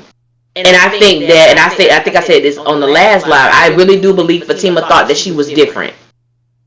That she was different, that she was capable of bringing out this different person. But my whole thing is the entire time, and I think I've said this before, this is nothing new. Zach being in love with Karen, Zach loving Karen, this is something that Fatima has always known from the beginning. And my thing is, I always say that actions speak louder than words. Fatima has always made reference to the fact that Zach still loves her. She's always made reference to the fact that, why are you so mad every time Aaron comes around? She said this multiple times. So I feel like she's always known certain things. Even, I feel like it's toxic for Fatima to take her ring off. Like, you're using this as a way to get your way. You take it off, put it on. Take it off, put it on. If Zach, you don't do what I like, I'm going to take it off. Oh, now you doing what I want you to do, I'm going to put it back on. It's just certain things that she does that I'm just, even the whole thing with the picture. The picture was very toxic. That woman sent that picture, you all in your feelings about it. Then when he go and do what he do, no, Karen didn't do that. Then why the hell, why did you show him that in the manner in which you did? You don't trust Zach. That's clear. You don't trust them. So my thing is, I feel like Fatima and Zach I do agree with you. They are toxic, just like Zach and Karen was toxic. And I think in order for a relationship to be toxic, there must be toxic people. But both of them have to be toxic for it to be toxic? No, but I believe both of them are toxic. They are toxic. I believe they're toxic. I think Fatima is just more emotionally intelligent than Zach is, but I think she has toxic behavior. I think she definitely has toxic behavior. I think controlling and manipulation is a toxic behavior. Oh, okay. Well, I can't say nothing about that, because now you got me, Ellie. Now you got me. I was really running through my mind of like trying to figure out, of the like save a whole thing she's done, what of that is toxic. I'm like, dang, she like sacrificed herself for so much. But like, I get the whole like manipulation part of it can be toxic. Yeah. I don't feel like that photo thing was toxic, because I also feel like you have a right to your feelings to a certain extent within a relationship. Absolutely. And your partner is responsible for their reactions. Like, she did tell him that she didn't think it was Karen, but she wanted answers for it and why he felt like it was okay. I think there was a lack of communication there, and a lack of her being honest about who she knew Zach to be. So the same way that she's in a place now of like processing and she don't want to say nothing because she don't want to that's something that could have happened then, because you knew that he wasn't going to. But then I also hate that, because it's not her responsibility to like manage your reactions and also try to deal with her own feelings. I don't know. I don't feel like it's toxic to be like, whoa, what's this? I don't feel like that's toxic. I'm gonna go ahead and put that out there. I don't feel like that's toxic. Okay. I rock with it. Now she would have rocked his she would have rocked his shit behind it. I'm like, that would have been toxic. That's something that I have done. I have done the whole who is this? And whop with the other hand. Like I've done that. That's toxic. Well, she didn't punch him, but she definitely mushed him in the face. Well, I thought she mushed him after he was like all up in her face, and she's like, "Get out of my face! Get out of my face! Get out of my face!" Cause he was like, "Stop acting crazy." Yeah, cause she was like, "So he was like, stop acting crazy," and then she mushed him. I said, "Well, there's that." She definitely mushed him. I guess Fatima is toxic now. God damn it! I be trying to give her so much credit. No, I think that's what they feel. I think that's what they love, the toxic part of each other. I don't. If Zach didn't have all this stuff going on, I don't think him and Fatima would even be a thing. I don't believe that part. You think so? You be boring all day. I take Karen in. I believe that, like Allie said, she thought she was different, and she thought that her being different was going to change him and be like the little thing that unlocked the best out of him. I don't think that she came into it thinking that she would be reaping everything that Karen reaped. I don't believe that at all. I'm still giving her the semblance of sense in reference to, like, if she knew what she knows now, I don't know if she walks into this relationship. I truly believe that she believed that Zach was already at bottom. So now it's only up. But it's always been a thing. Like, she's always been putting out fires for him since they met. So I don't think that she ever really had a chance to just indulge in something peaceful, like, let's say Aaron and Karen had a moment, but most of theirs been, with a whole bunch of stuff too. Don't trivialize. They had a couple moments. They had a whole damn season of, like, what I needed. I only really know that because I'm literally, like, I am on episode like 18 of season 2 right now, and I've just literally rewatched it, and it's like, oh my god, I really kind of forgot all of these moments that happened with them. Like, coordinating, trying to go to the grocery store. I don't want to cancel plans to go to the grocery store now that Andy wants to go to dinner to celebrate, yada, yada, yada, because I really want to see you, and, like, talking throughout the day. Like, all of it. Like, they had everything of a, like, full-on relationship without giving it a title because they didn't want to rush Karen and rush him after all of that. Like, it's there. Y'all got to go back and rewatch. That's what I'm about to say, because I don't remember all of those good times. I know they had a couple, times where they were, them, but most of that time I thought it was after the wife stuff, they got cool, and then shortly thereafter, when they was getting real cool, she slept with Aaron. He busted her and Zach, and then it's been like haywire ever since. Yeah, but that was the end of season 2. So if you look at season 1, like when he came over to their house and eat, and all season 2, like, they had beautiful moments, beautiful conversations. Karen and Aaron did, and because it was always very contrary or contrast to Zach and Fatima. Okay, so they didn't have a such thing. We'll go back and watch season 2. But it's not like it's season 1. Okay, I have a question then. With that being said, when Karen and Zach slept together. Yeah. Okay, because she did the ashes and stuff, and she was done with him after the credit card stuff. Okay, I'm forgetting all of this stuff. Not mind you, did we ever get to see who really used her credit card? But okay, so let's say this. Do y'all think that when Karen and Zach slept together, because she was kind of giving, like, it was just that, and that was that. The girls was kind of putting something on it, but do y'all think that if her you giving revisionist history, honey, like some of these other fandoms? Okay, I'm a serious question, Erica. I want to know if you think that Karen would have wanted Zach if they hadn't bumped into Fatima and Zach at the grocery store after they slept together? Because she was saying it when they bumped into each other. Like, everybody forgets this. And Allie brought up the point about her saying she know it's not going to last. I only remember her saying, I want him back.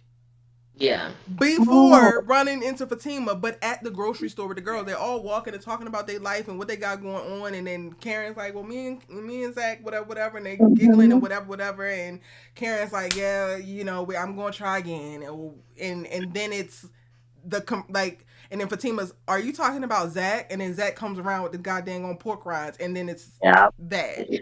So for everybody who is just so convinced of like, Karen didn't want him. She only wanted him because of the money. Like, the girl had decided after she got thrown up against that salon wall that she was going back. Okay? She's decided she was going back. She already told the girls. All she had to do was call him when she got from the grocery store. That's all she needed to do. But what interrupted that was her running into Zach and Fatima at the grocery store. It was already a done deal for her. Money then. He hadn't even made that money. Well, not made it, but he hadn't even. Yeah, the money was. Yeah, he was still doing chain breakers, right? He hadn't had that money then. Yeah. I think a lot of people. Well, I would say the people that don't like Karen, they love saying she only want him because he has money. And I'm thinking. That's why it is good sometimes to go back, for people to go back and, because it's a lot. It's 22 episodes. It's a lot of stuff that happens. And I'm like, I just remember her vividly, like, sitting down with the girls, and that was why she told Andy, she's like, I can't even judge you. Like, I had sex with Zach, and I want us to be together again. I love him. I want him to come home. And that was before they got to the grocery store. So when people say, you know, but she only wants Zach for this and Zach for that. I'm like, well, damn, she was with him for 3 years. He didn't have shit then. Like, you know, he didn't have nothing. He had absolutely nothing. So it's like, I really, she just wanted him. Even if it wasn't for a long time. She just wanted, for whatever reason, she's just so in love with this man. Fortunately. But, I do love the cuteness of it all, because the Val and Ebony, they are everything. I need a Lifetime movie. I need a Hallmark movie. I need more. I need them to work together more. It's something special there. I still don't want them together. I still don't want them together. Oh, me neither. Together. I don't want neither one of them. Neither. Neither one of them. Tay says Zach need to be by himself. I agree. Think about what you did, sir. I agree. But did they say in one of those announcements that you did, Erica, that Karen's supposed to have something or something like that with the guy that saved her out that fire? No, it's another love. It's another guy that's coming in. Saved her from the fire. It's another love interest in season 7. And I personally don't want that, but okay. So, like, who gonna be playing them? That's all. That's my issue. Yeah, because I thought it was the guy that saved her. Because I was thinking like, I don't know if that's the correct. Like, people are saying that's Jason Weaver, but I think Jason Weaver is playing the guy that is Pam's potential love interest. Oh, really? Okay, so I thought it was Jason double Weaver. Check. Like, I feel like people were saying that, but then when I was trying to look into it, and I didn't have enough time. So, and what's that dude name that played on P-Valley that's supposed to be in Sisters? Oh, Tyler Lepley. He's not coming to Sisters. They want him. Yeah, I think that was a rumor or something. Which one? Tyler Lepley. The light skin Diamond. Oh. Just Danielle, I'm sorry for you, baby. Not your toxic ex literal name is John Aaron. I'm not laughing at you, boo. I'm laughing at John. I'm laughing at Aaron and this John that he has yet to explain. No. Her ex named John Aaron? I hate that for you. Oh my god, that is so interesting. It's very unfortunate. I hated that that Aaron is choosing himself right. I hated that he choosing himself. He should fight for it like he has been. I got hold on one, so y'all know how I feel about that. I don't even gotta reiterate myself.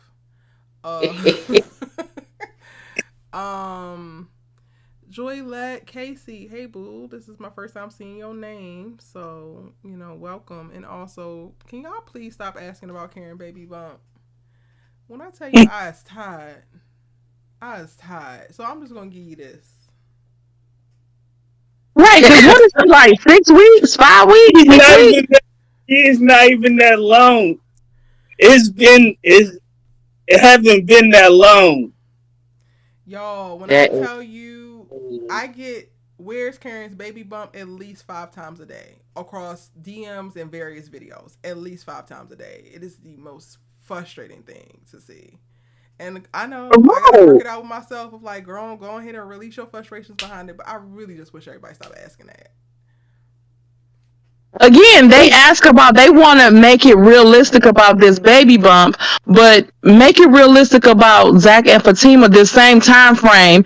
They already engaged and living with each other. And it's been a couple of weeks. So it's not a baby bump yet because it's only been a couple of weeks. Only been a couple of weeks. This is so toxic, but I really want to know what Aaron doing to make these women act like this. Ellie, it is very toxic because the way that you just said that, it sounds like I want to experience it. Yes, that's basically what I'm saying. No denial. No, you want to ride on the ride, honey. Oh, Lord. Honey. I mean, I don't know. I feel like my days of men driving me crazy with the is behind me. I am past that. I am so people. Okay, y'all know I love that. I be joking. Now, I do think there's a little toxicity that still resides here. Y'all gonna see it come out for me with all the Queen's men, because the way I'm going for Madam in the Concierge, it don't make no kind of sense, and it is 100% toxic. But I am set. Go ahead. You are. I listened to your video today. It is absolutely toxic. Yeah, but I like it. I love it. Sometimes. I love it. Yes. Preview for next episode. Yeah, we saw it. Somebody sent me the. Oh, they sent you the extended one. Trailer. Cause y'all want to watch it. Is that what this is? Oh God. I got a question. Was Q crying at airport? Was Q crying when Sabrina was talking to him? He was. He cried. Yeah, he cried. He still don't care. How would he get? Why would he work at the airport when the fans have seen you with a gun? Child, who the hell? He working with a top person in the FBI, so I guess the rules don't apply to him. I still don't understand how he even is able to catch a flight, let alone work at an airport. With his background. Yeah, criminal. Logan. Logan's whack ass. Somebody said, can we talk about the preview? That's what you're saying? That's what they saying. Ooh. That's what they saying. I'm going to tell y'all straight. I'm going to tell you what I told Erica. Oh, you finna play it, Erica? I'm going to try to play it. Hold on. It's a little grainy. Can y'all send it to me on Twitter so I can make it full screen? I don't know how to make it full screen with this one. Like on Instagram. Y'all send it to me on Twitter. I mean on Instagram. Hold on. Well, I'm gonna tell y'all what I told Erica for what we did. I'm just this one little part because I'm not gonna go to. I'm gonna go in when I do my. You got it? No, keep going. I'm gonna pull it up. Oh, so I'm gonna tell y'all what I told Erica. Pregnant or not, I would whoop Fatima's ass for coming in my house. That part. Period. I would say Danny, Sabrina, Sabrina, and Andy. I need y'all to line up here. Don't let it get too out of hand. But I'm gonna beat her ass. You walk into my house. Oh, that is an automatic ass whooping. Automatic. And I ain't pressing the charges. I'm pregnant, but I ain't pressing the charges. I'm finna beat the dog out of you. My house? No, ma'am. Yo, no, ma'am. On that note, I'm gonna play. I'm gonna play. You got it, Eric. I got it. Girl, let me put these headphones on, girl. So I don't disturb no people can't hear the play. The two Tays, I'm going to drop you guys down because we're going to get ready to close up after we get out of here. Thank y'all so much for adding to the conversation. No problem. So much. Thank you. Tay, go back and watch because don't be coming up in here next week and then try and lay out a different path for at least Karen. Man, next week with some mess. All right, y'all. Talk to y'all later. I'm about to bring up the trailer. Okay. Okay.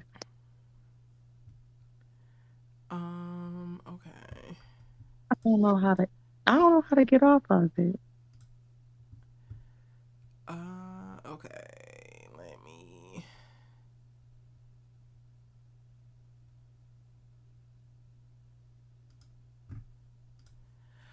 All right. Where am I? Child, this is so. This little trailer gives me anxiety. I understand though. I understand. All right, y'all. Here we go. Help us, Lord. Hold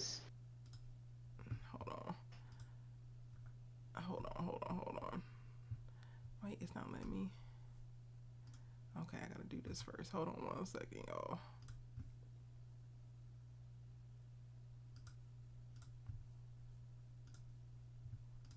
We know who the baby's father is. One moment can change everything. I don't know how much longer I can take this. Take me home and make love to me. Tyler Perry's Sisters, all new next Wednesday at 9. Watch it live on BET. Next Wednesday. Okay, I'm giving the ring back. We know who the baby's father is. One moment can change everything. I don't know how much longer I can take this. Take me home and make love to me. Tyler Perry's Sisters, all new next Wednesday at 9. Watch it live on BET. Next Wednesday. I'm giving the ring back. We know who the baby's father is. One moment can change. That's not the trailer. I wish it was the trailer. Our sister. Karen, baby, what is you doing, honey? What is you doing? Allie? It's still muted on. Oh, the hell. No, the hell she didn't. No, the hell she did not. Just tell him that. Take me home and make love to me. Well, one thing I can say, sis is going all the way in. Baby, sis is going all the way in. And I'm uncomfortable. So is it that do she just want sex from ZAC? Did ZAC tell Fatima? And that's why, first of all, I don't give a damn what ZAC said to Fatima. Yeah, because this is just different. The other one had Fatima walking in. This one didn't show Fatima walking into Karen's house, I don't think. Did it?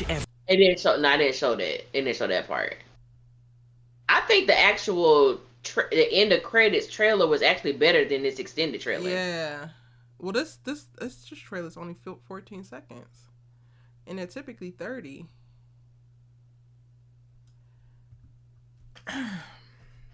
Yeah, it was very short. I don't know. I think girl.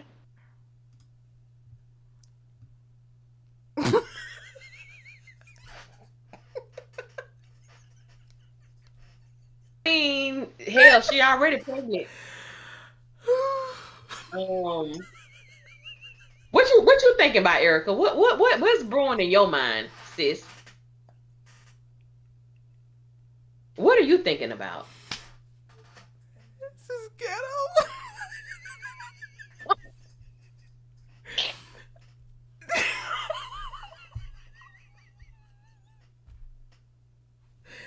Good night, Cynthia. The whole thing is ghetto. Good night, y'all. Um, I'm just like I'm thinking about a lot of things. I'm thinking about when my homegirl comes to me and tells me that she sat across from her ex at a coffee shop who was engaged and told him to take me home and make love to me. I'm thinking about what the hell I say to that. Sorry about that. And that's what I laughed to that. Like, girl, what? What? Like you said what? You said what did he say when you told him that? Girl, why? First of all, I'm sorry. I don't trust Zach enough. I'm sorry. I don't know why this is tickling me so much. Like, I'm sorry. Like, the thought of it is just like, girl, what are you talking about? That's wild. That is wild.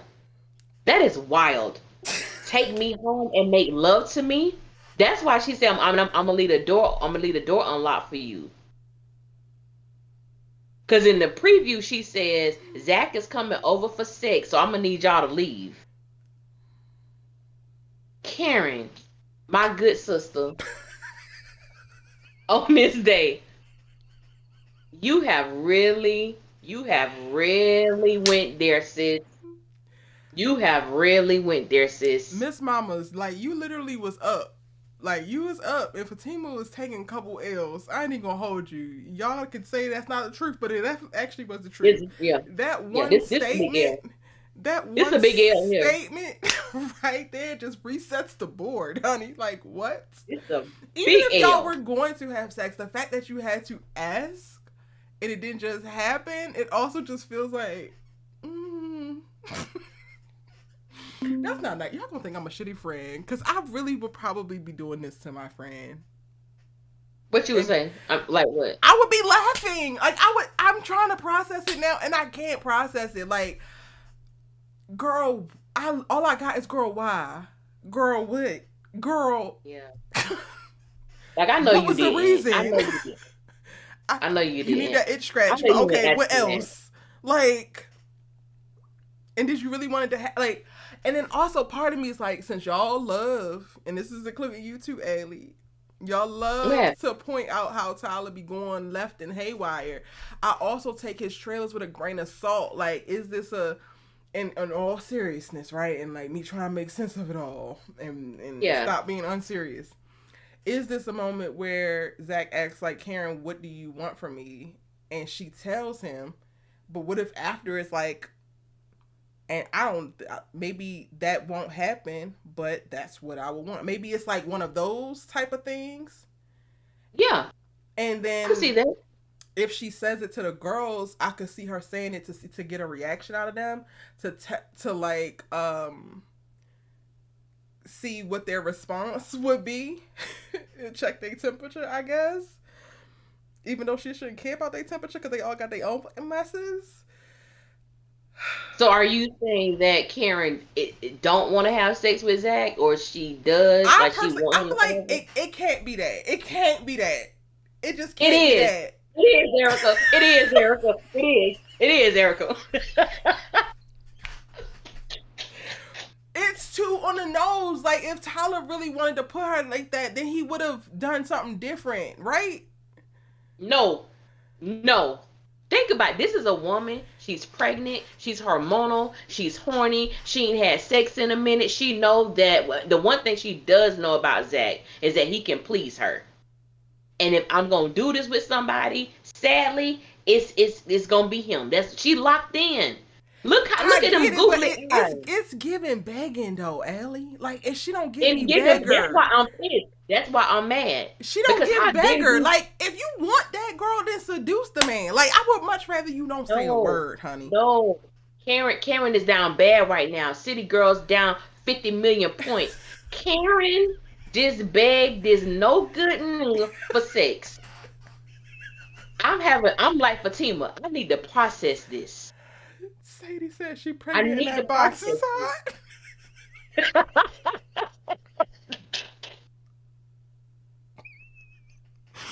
Yo, I promise I would laugh like this, but then I would sit down and get to the nitty gritty. Like, I would need a couple moments, and my friend would have to give me that. Because that box is Erica, hot. I think our sis has truly went left field here. But why? She has gone She was left already field, up. She was up. She down was now. up. She down bad. This is wild. And think about it. ZAC is doing so much. I think that would be naturally her next thing, like what she would want to do. Like you being this sweet. I get her wanting to sleep with him. Like I 100% get that. Yeah. But her vocalizing it in this way gives Danny. It don't give Karen. But think about this now. She's told Aaron one time, make love to me. And then the next time he was over there, she said, I want you to F me. So Karen is very vocal when she want these things done. Because she said this before. But Aaron is different because he's abstinent. So then, like, you have to kind of say it because this nigga's like, ooh, we got to do the right thing. Blah, blah, blah, boom. But that was after, she said these things to him after they had sex. That's the thing. Because remember she said, make love to me, that episode where he drew her face with words. Mm-hmm. She was like, make love to me. That's when the girls caught them having sex. And then a time before that, her and Aaron was on the couch. She was thinking about ZAC, and she was like, I want you to F me. And he was looking at her like, what? I was like, it's why did that like not feel as cringy as what the fuck this feels like? It sounds very sexy. Desperate. That felt because so look who sexy. she asking. Why are you asking ZAC? Don't do that. Don't do that. Because quiet is kept. Aaron, you fine. Your lineup was on point. But you was in this painter outfit and ZAC hop out the Porsche with his little looking like he was licking. Baby look good. Baby look good. So don't do that now. It might be a dirty, but it's a great That's packaging. why I'm saying that. It's a great packaging though. Like he gets you for the okie doke with the packaging. Yeah. I hate this for Karen. I will say that it gives begging energy. It don't give sexy at all. Like maybe I just wish she would have said it sexier. I guess I don't know. Like the energy that it gives is begging, and bitch, you don't have to beg these niggas for nothing. Like you just don't have to do that. Why are you doing that? That's where once I finally stopped laughing, that's what I would say to my friend. Bitch, why are you doing that? You don't have to beg niggas for nothing. Like you asked him for that. You can blow on ZAC and he ready. Like you ain't got to say nothing. You had the audacity to ask for that. I don't want that for her. I don't want that for her. And then the fact that she's actually in the negligee, or she's in her little sexy stuff when the girls are there, so she's in preparation for him to come over. So I'm trying to understand how the hell Fatima. It doesn't even matter how Fatima got there. That's just an automatic ass whooping. But I'm not saying it's an automatic ass whooping, but I'm mad at Fatima for showing up. And at this point, both of these girls are doing a race to the goddamn bottom. Both of them, desperate is on both of their lanes. You went to the ex house for what? For what? What are you here for? Because if it was my friends, Fatima, if it was me, this was real life, if this was my friends, Fatima would get her ass jumped. Not jumped. Like. She would get what? Daddy can't jump her though. Daddy can't jump her. Why? Daddy can't jump her because Andy fell down and bumped her damn head and decided to blame the victim when Danny got beat and spit on, and Fatima was the one that was ready to ride. So Danny can't beat her. Danny can't do that. Nah, this my friend. That Trump dead. This my friend. This my friend. She was spit on and beat. And I know Fatima did with her, but this is why Fatima shouldn't stick her nose in people's business. They just don't like her. I'm joking now. I'm being funny now. I love it. I can only imagine the comments. See, I knew it all along. You just hate her. Yeah. I mean, but I understand stepping up and stepping with somebody who walk into your house. I don't necessarily see, but I'm an inquisitive bitch. I like to give niggas rope. So I ain't swinging as soon as you come in my house. But I will antagonize you.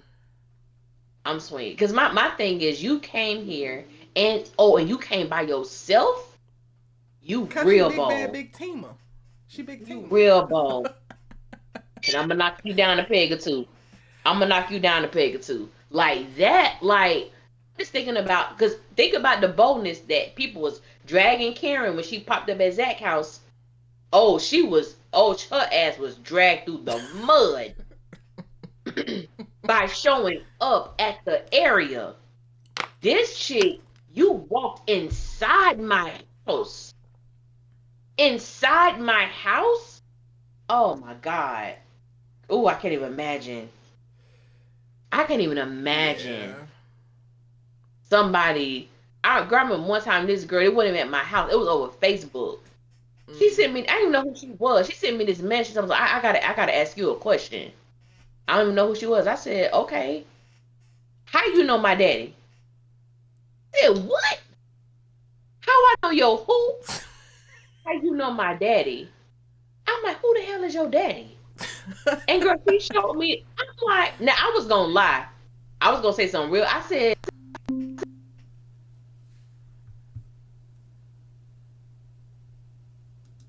story conjured up in my mind, but I said I ain't gonna mess up his life like that. Oh, I said I was gonna tell this story real quick. I understand where Karen is.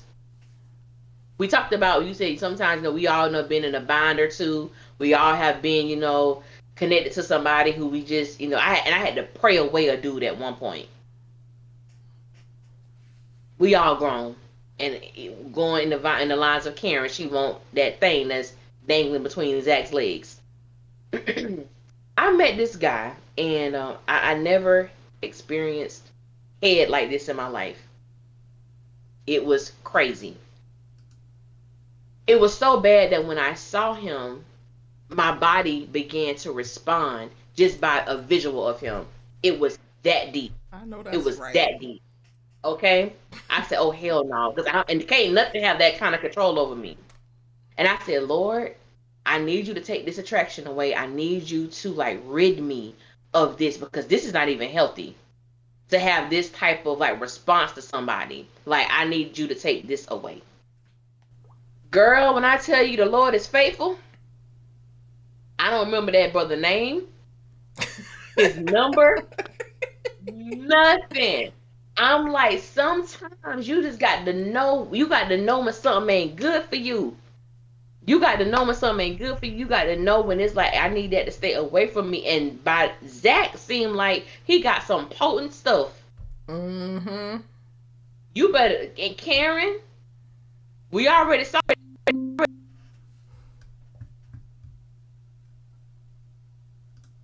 One forever.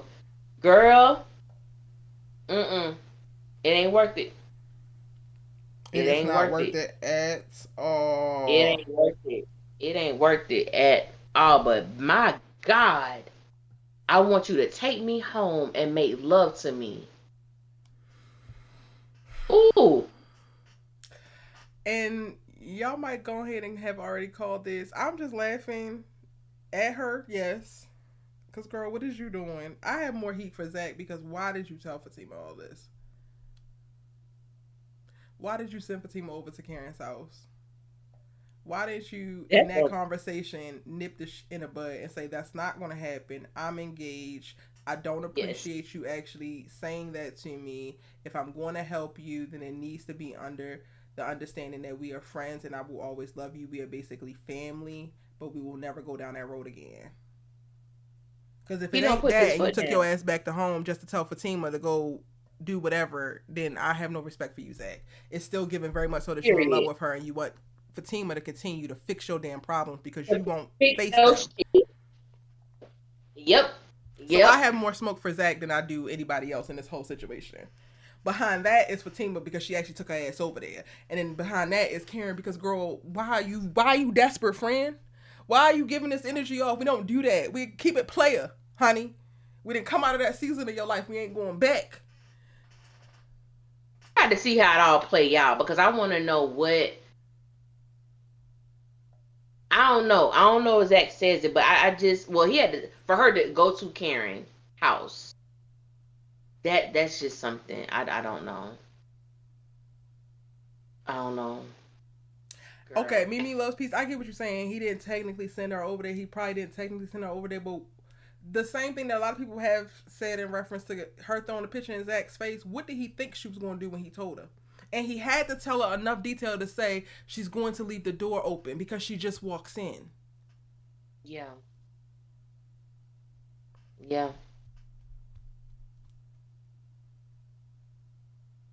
Oh, I would have so much. Okay, this is just a PSA. Next week's episode, if Zach tells Fatima that Karen gonna leave her door unlocked, I'm going to curse a lot.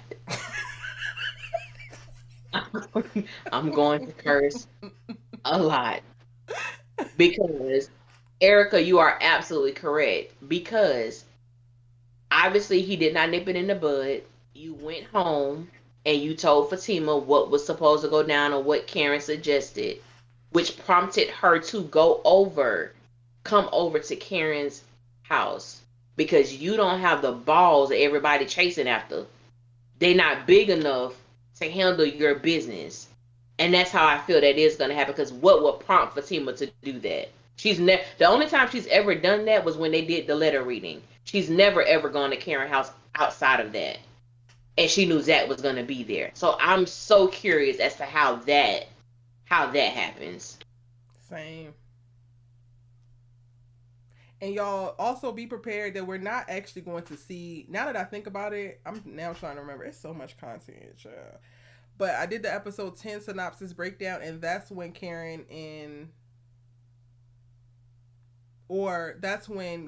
makes Andy pick between her and Fatima. So I don't even think next episode we're going to see this. That moment is probably going to be the cliffhanger for next episode. We're not going to see that happen until episode 9. And then the fallout from it is going to happen in episode 10. So we might get to see what Zach say, but we won't actually get to see what Fatima do when she gets to Karen's house next week. Tyler, I'm peeping game now. I'm picking up what you're putting down. Good. It's getting good. It's getting good. Well, I think that was pretty much everything. We literally talked extensively about it all. Yes. Allie, you want to tell everybody what you got going on this week and what you're going to be dropping? This week, I'm sorry, y'all. I'm sorry for everybody. I forgot to do the review for episode 6. I did the end of credits preview and it threw me off and I forgot to do it. I apologize. But I have the review tomorrow for episode 7. And I'm gonna do the end of credit because this end of credit was way better than the trailer. So I'm gonna just go ahead and do that.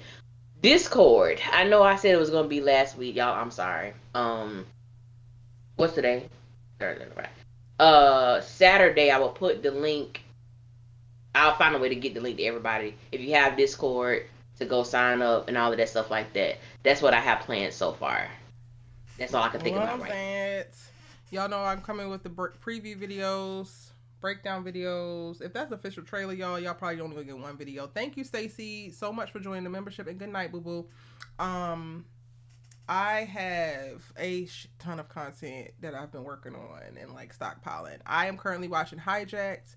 I am currently watching Swagger. These are Apple TV Plus shows. Okay. And those breakdowns are going to be coming to my channel very, very soon. And then I also am going to be going live. I'm going to be going live for Swagger. I'm not going to be going live for Hijack. But on July 20th, All the Queen's Men returns. I have 5 All the Queen's Men videos in preparation for season 3 that will be dropping over the course of the next 4 days. So look out for that. And if you're watching it, then this is right up your alley. I will be doing All the Queen's Men lives as well. So be on the lookout for that. I'm also working on some type of recommendation system. There's a lot of people who recently have been reaching out to me in the DMs and asking like what should they watch, and I've like asked them like, what are you into, what kind of stories do you want to see, what kind of leads do you want to see, what actors do you love. So if you are looking for more things to watch outside of Sisters, then slide in my DMs and hit me up. Follow both Allie and I on all of the social media platforms so you can stay up to date. I do better job, especially when I'm rewatching stuff in the middle of the night, and everybody seems to enjoy it, and I just randomly started to do it. But like when I'm rewatching stuff, I'll throw it up on the stories and I'll share with y'all what I think, and I'm always getting so many replies. Ellie's like, girl, this is hilarious, and I'm like, child, this is literally just me. Funny. So that's the reason to like follow us over on Instagram, so that you get different takes in the moment when we're doing different things. I typically give previews to some of the stuff that I'm working on. Shout out to the new member, Stacy. You were just in here. If you come back and watch this replay, be sure to DM me, because members also get to be in my close friends and they get to see a little bit more behind the scenes, specifically on Instagram. I also have some reactions going on TikTok. We're gonna try to get Allie on TikTok too, y'all. So like, I'm sorry, guys. So I really TikTok. don't like social media. I don't like social media. I'm trying my best. I'm trying my best with what I got. I am committed to being better on Instagram. I do have Twitter, but Twitter is like the ghetto. Not a big fan of it. But I'm gonna really try to put my all in Instagram and really give you guys like more personal stuff about me, and also what I'm doing too. So pray for me, y'all. We got you. Pray for me.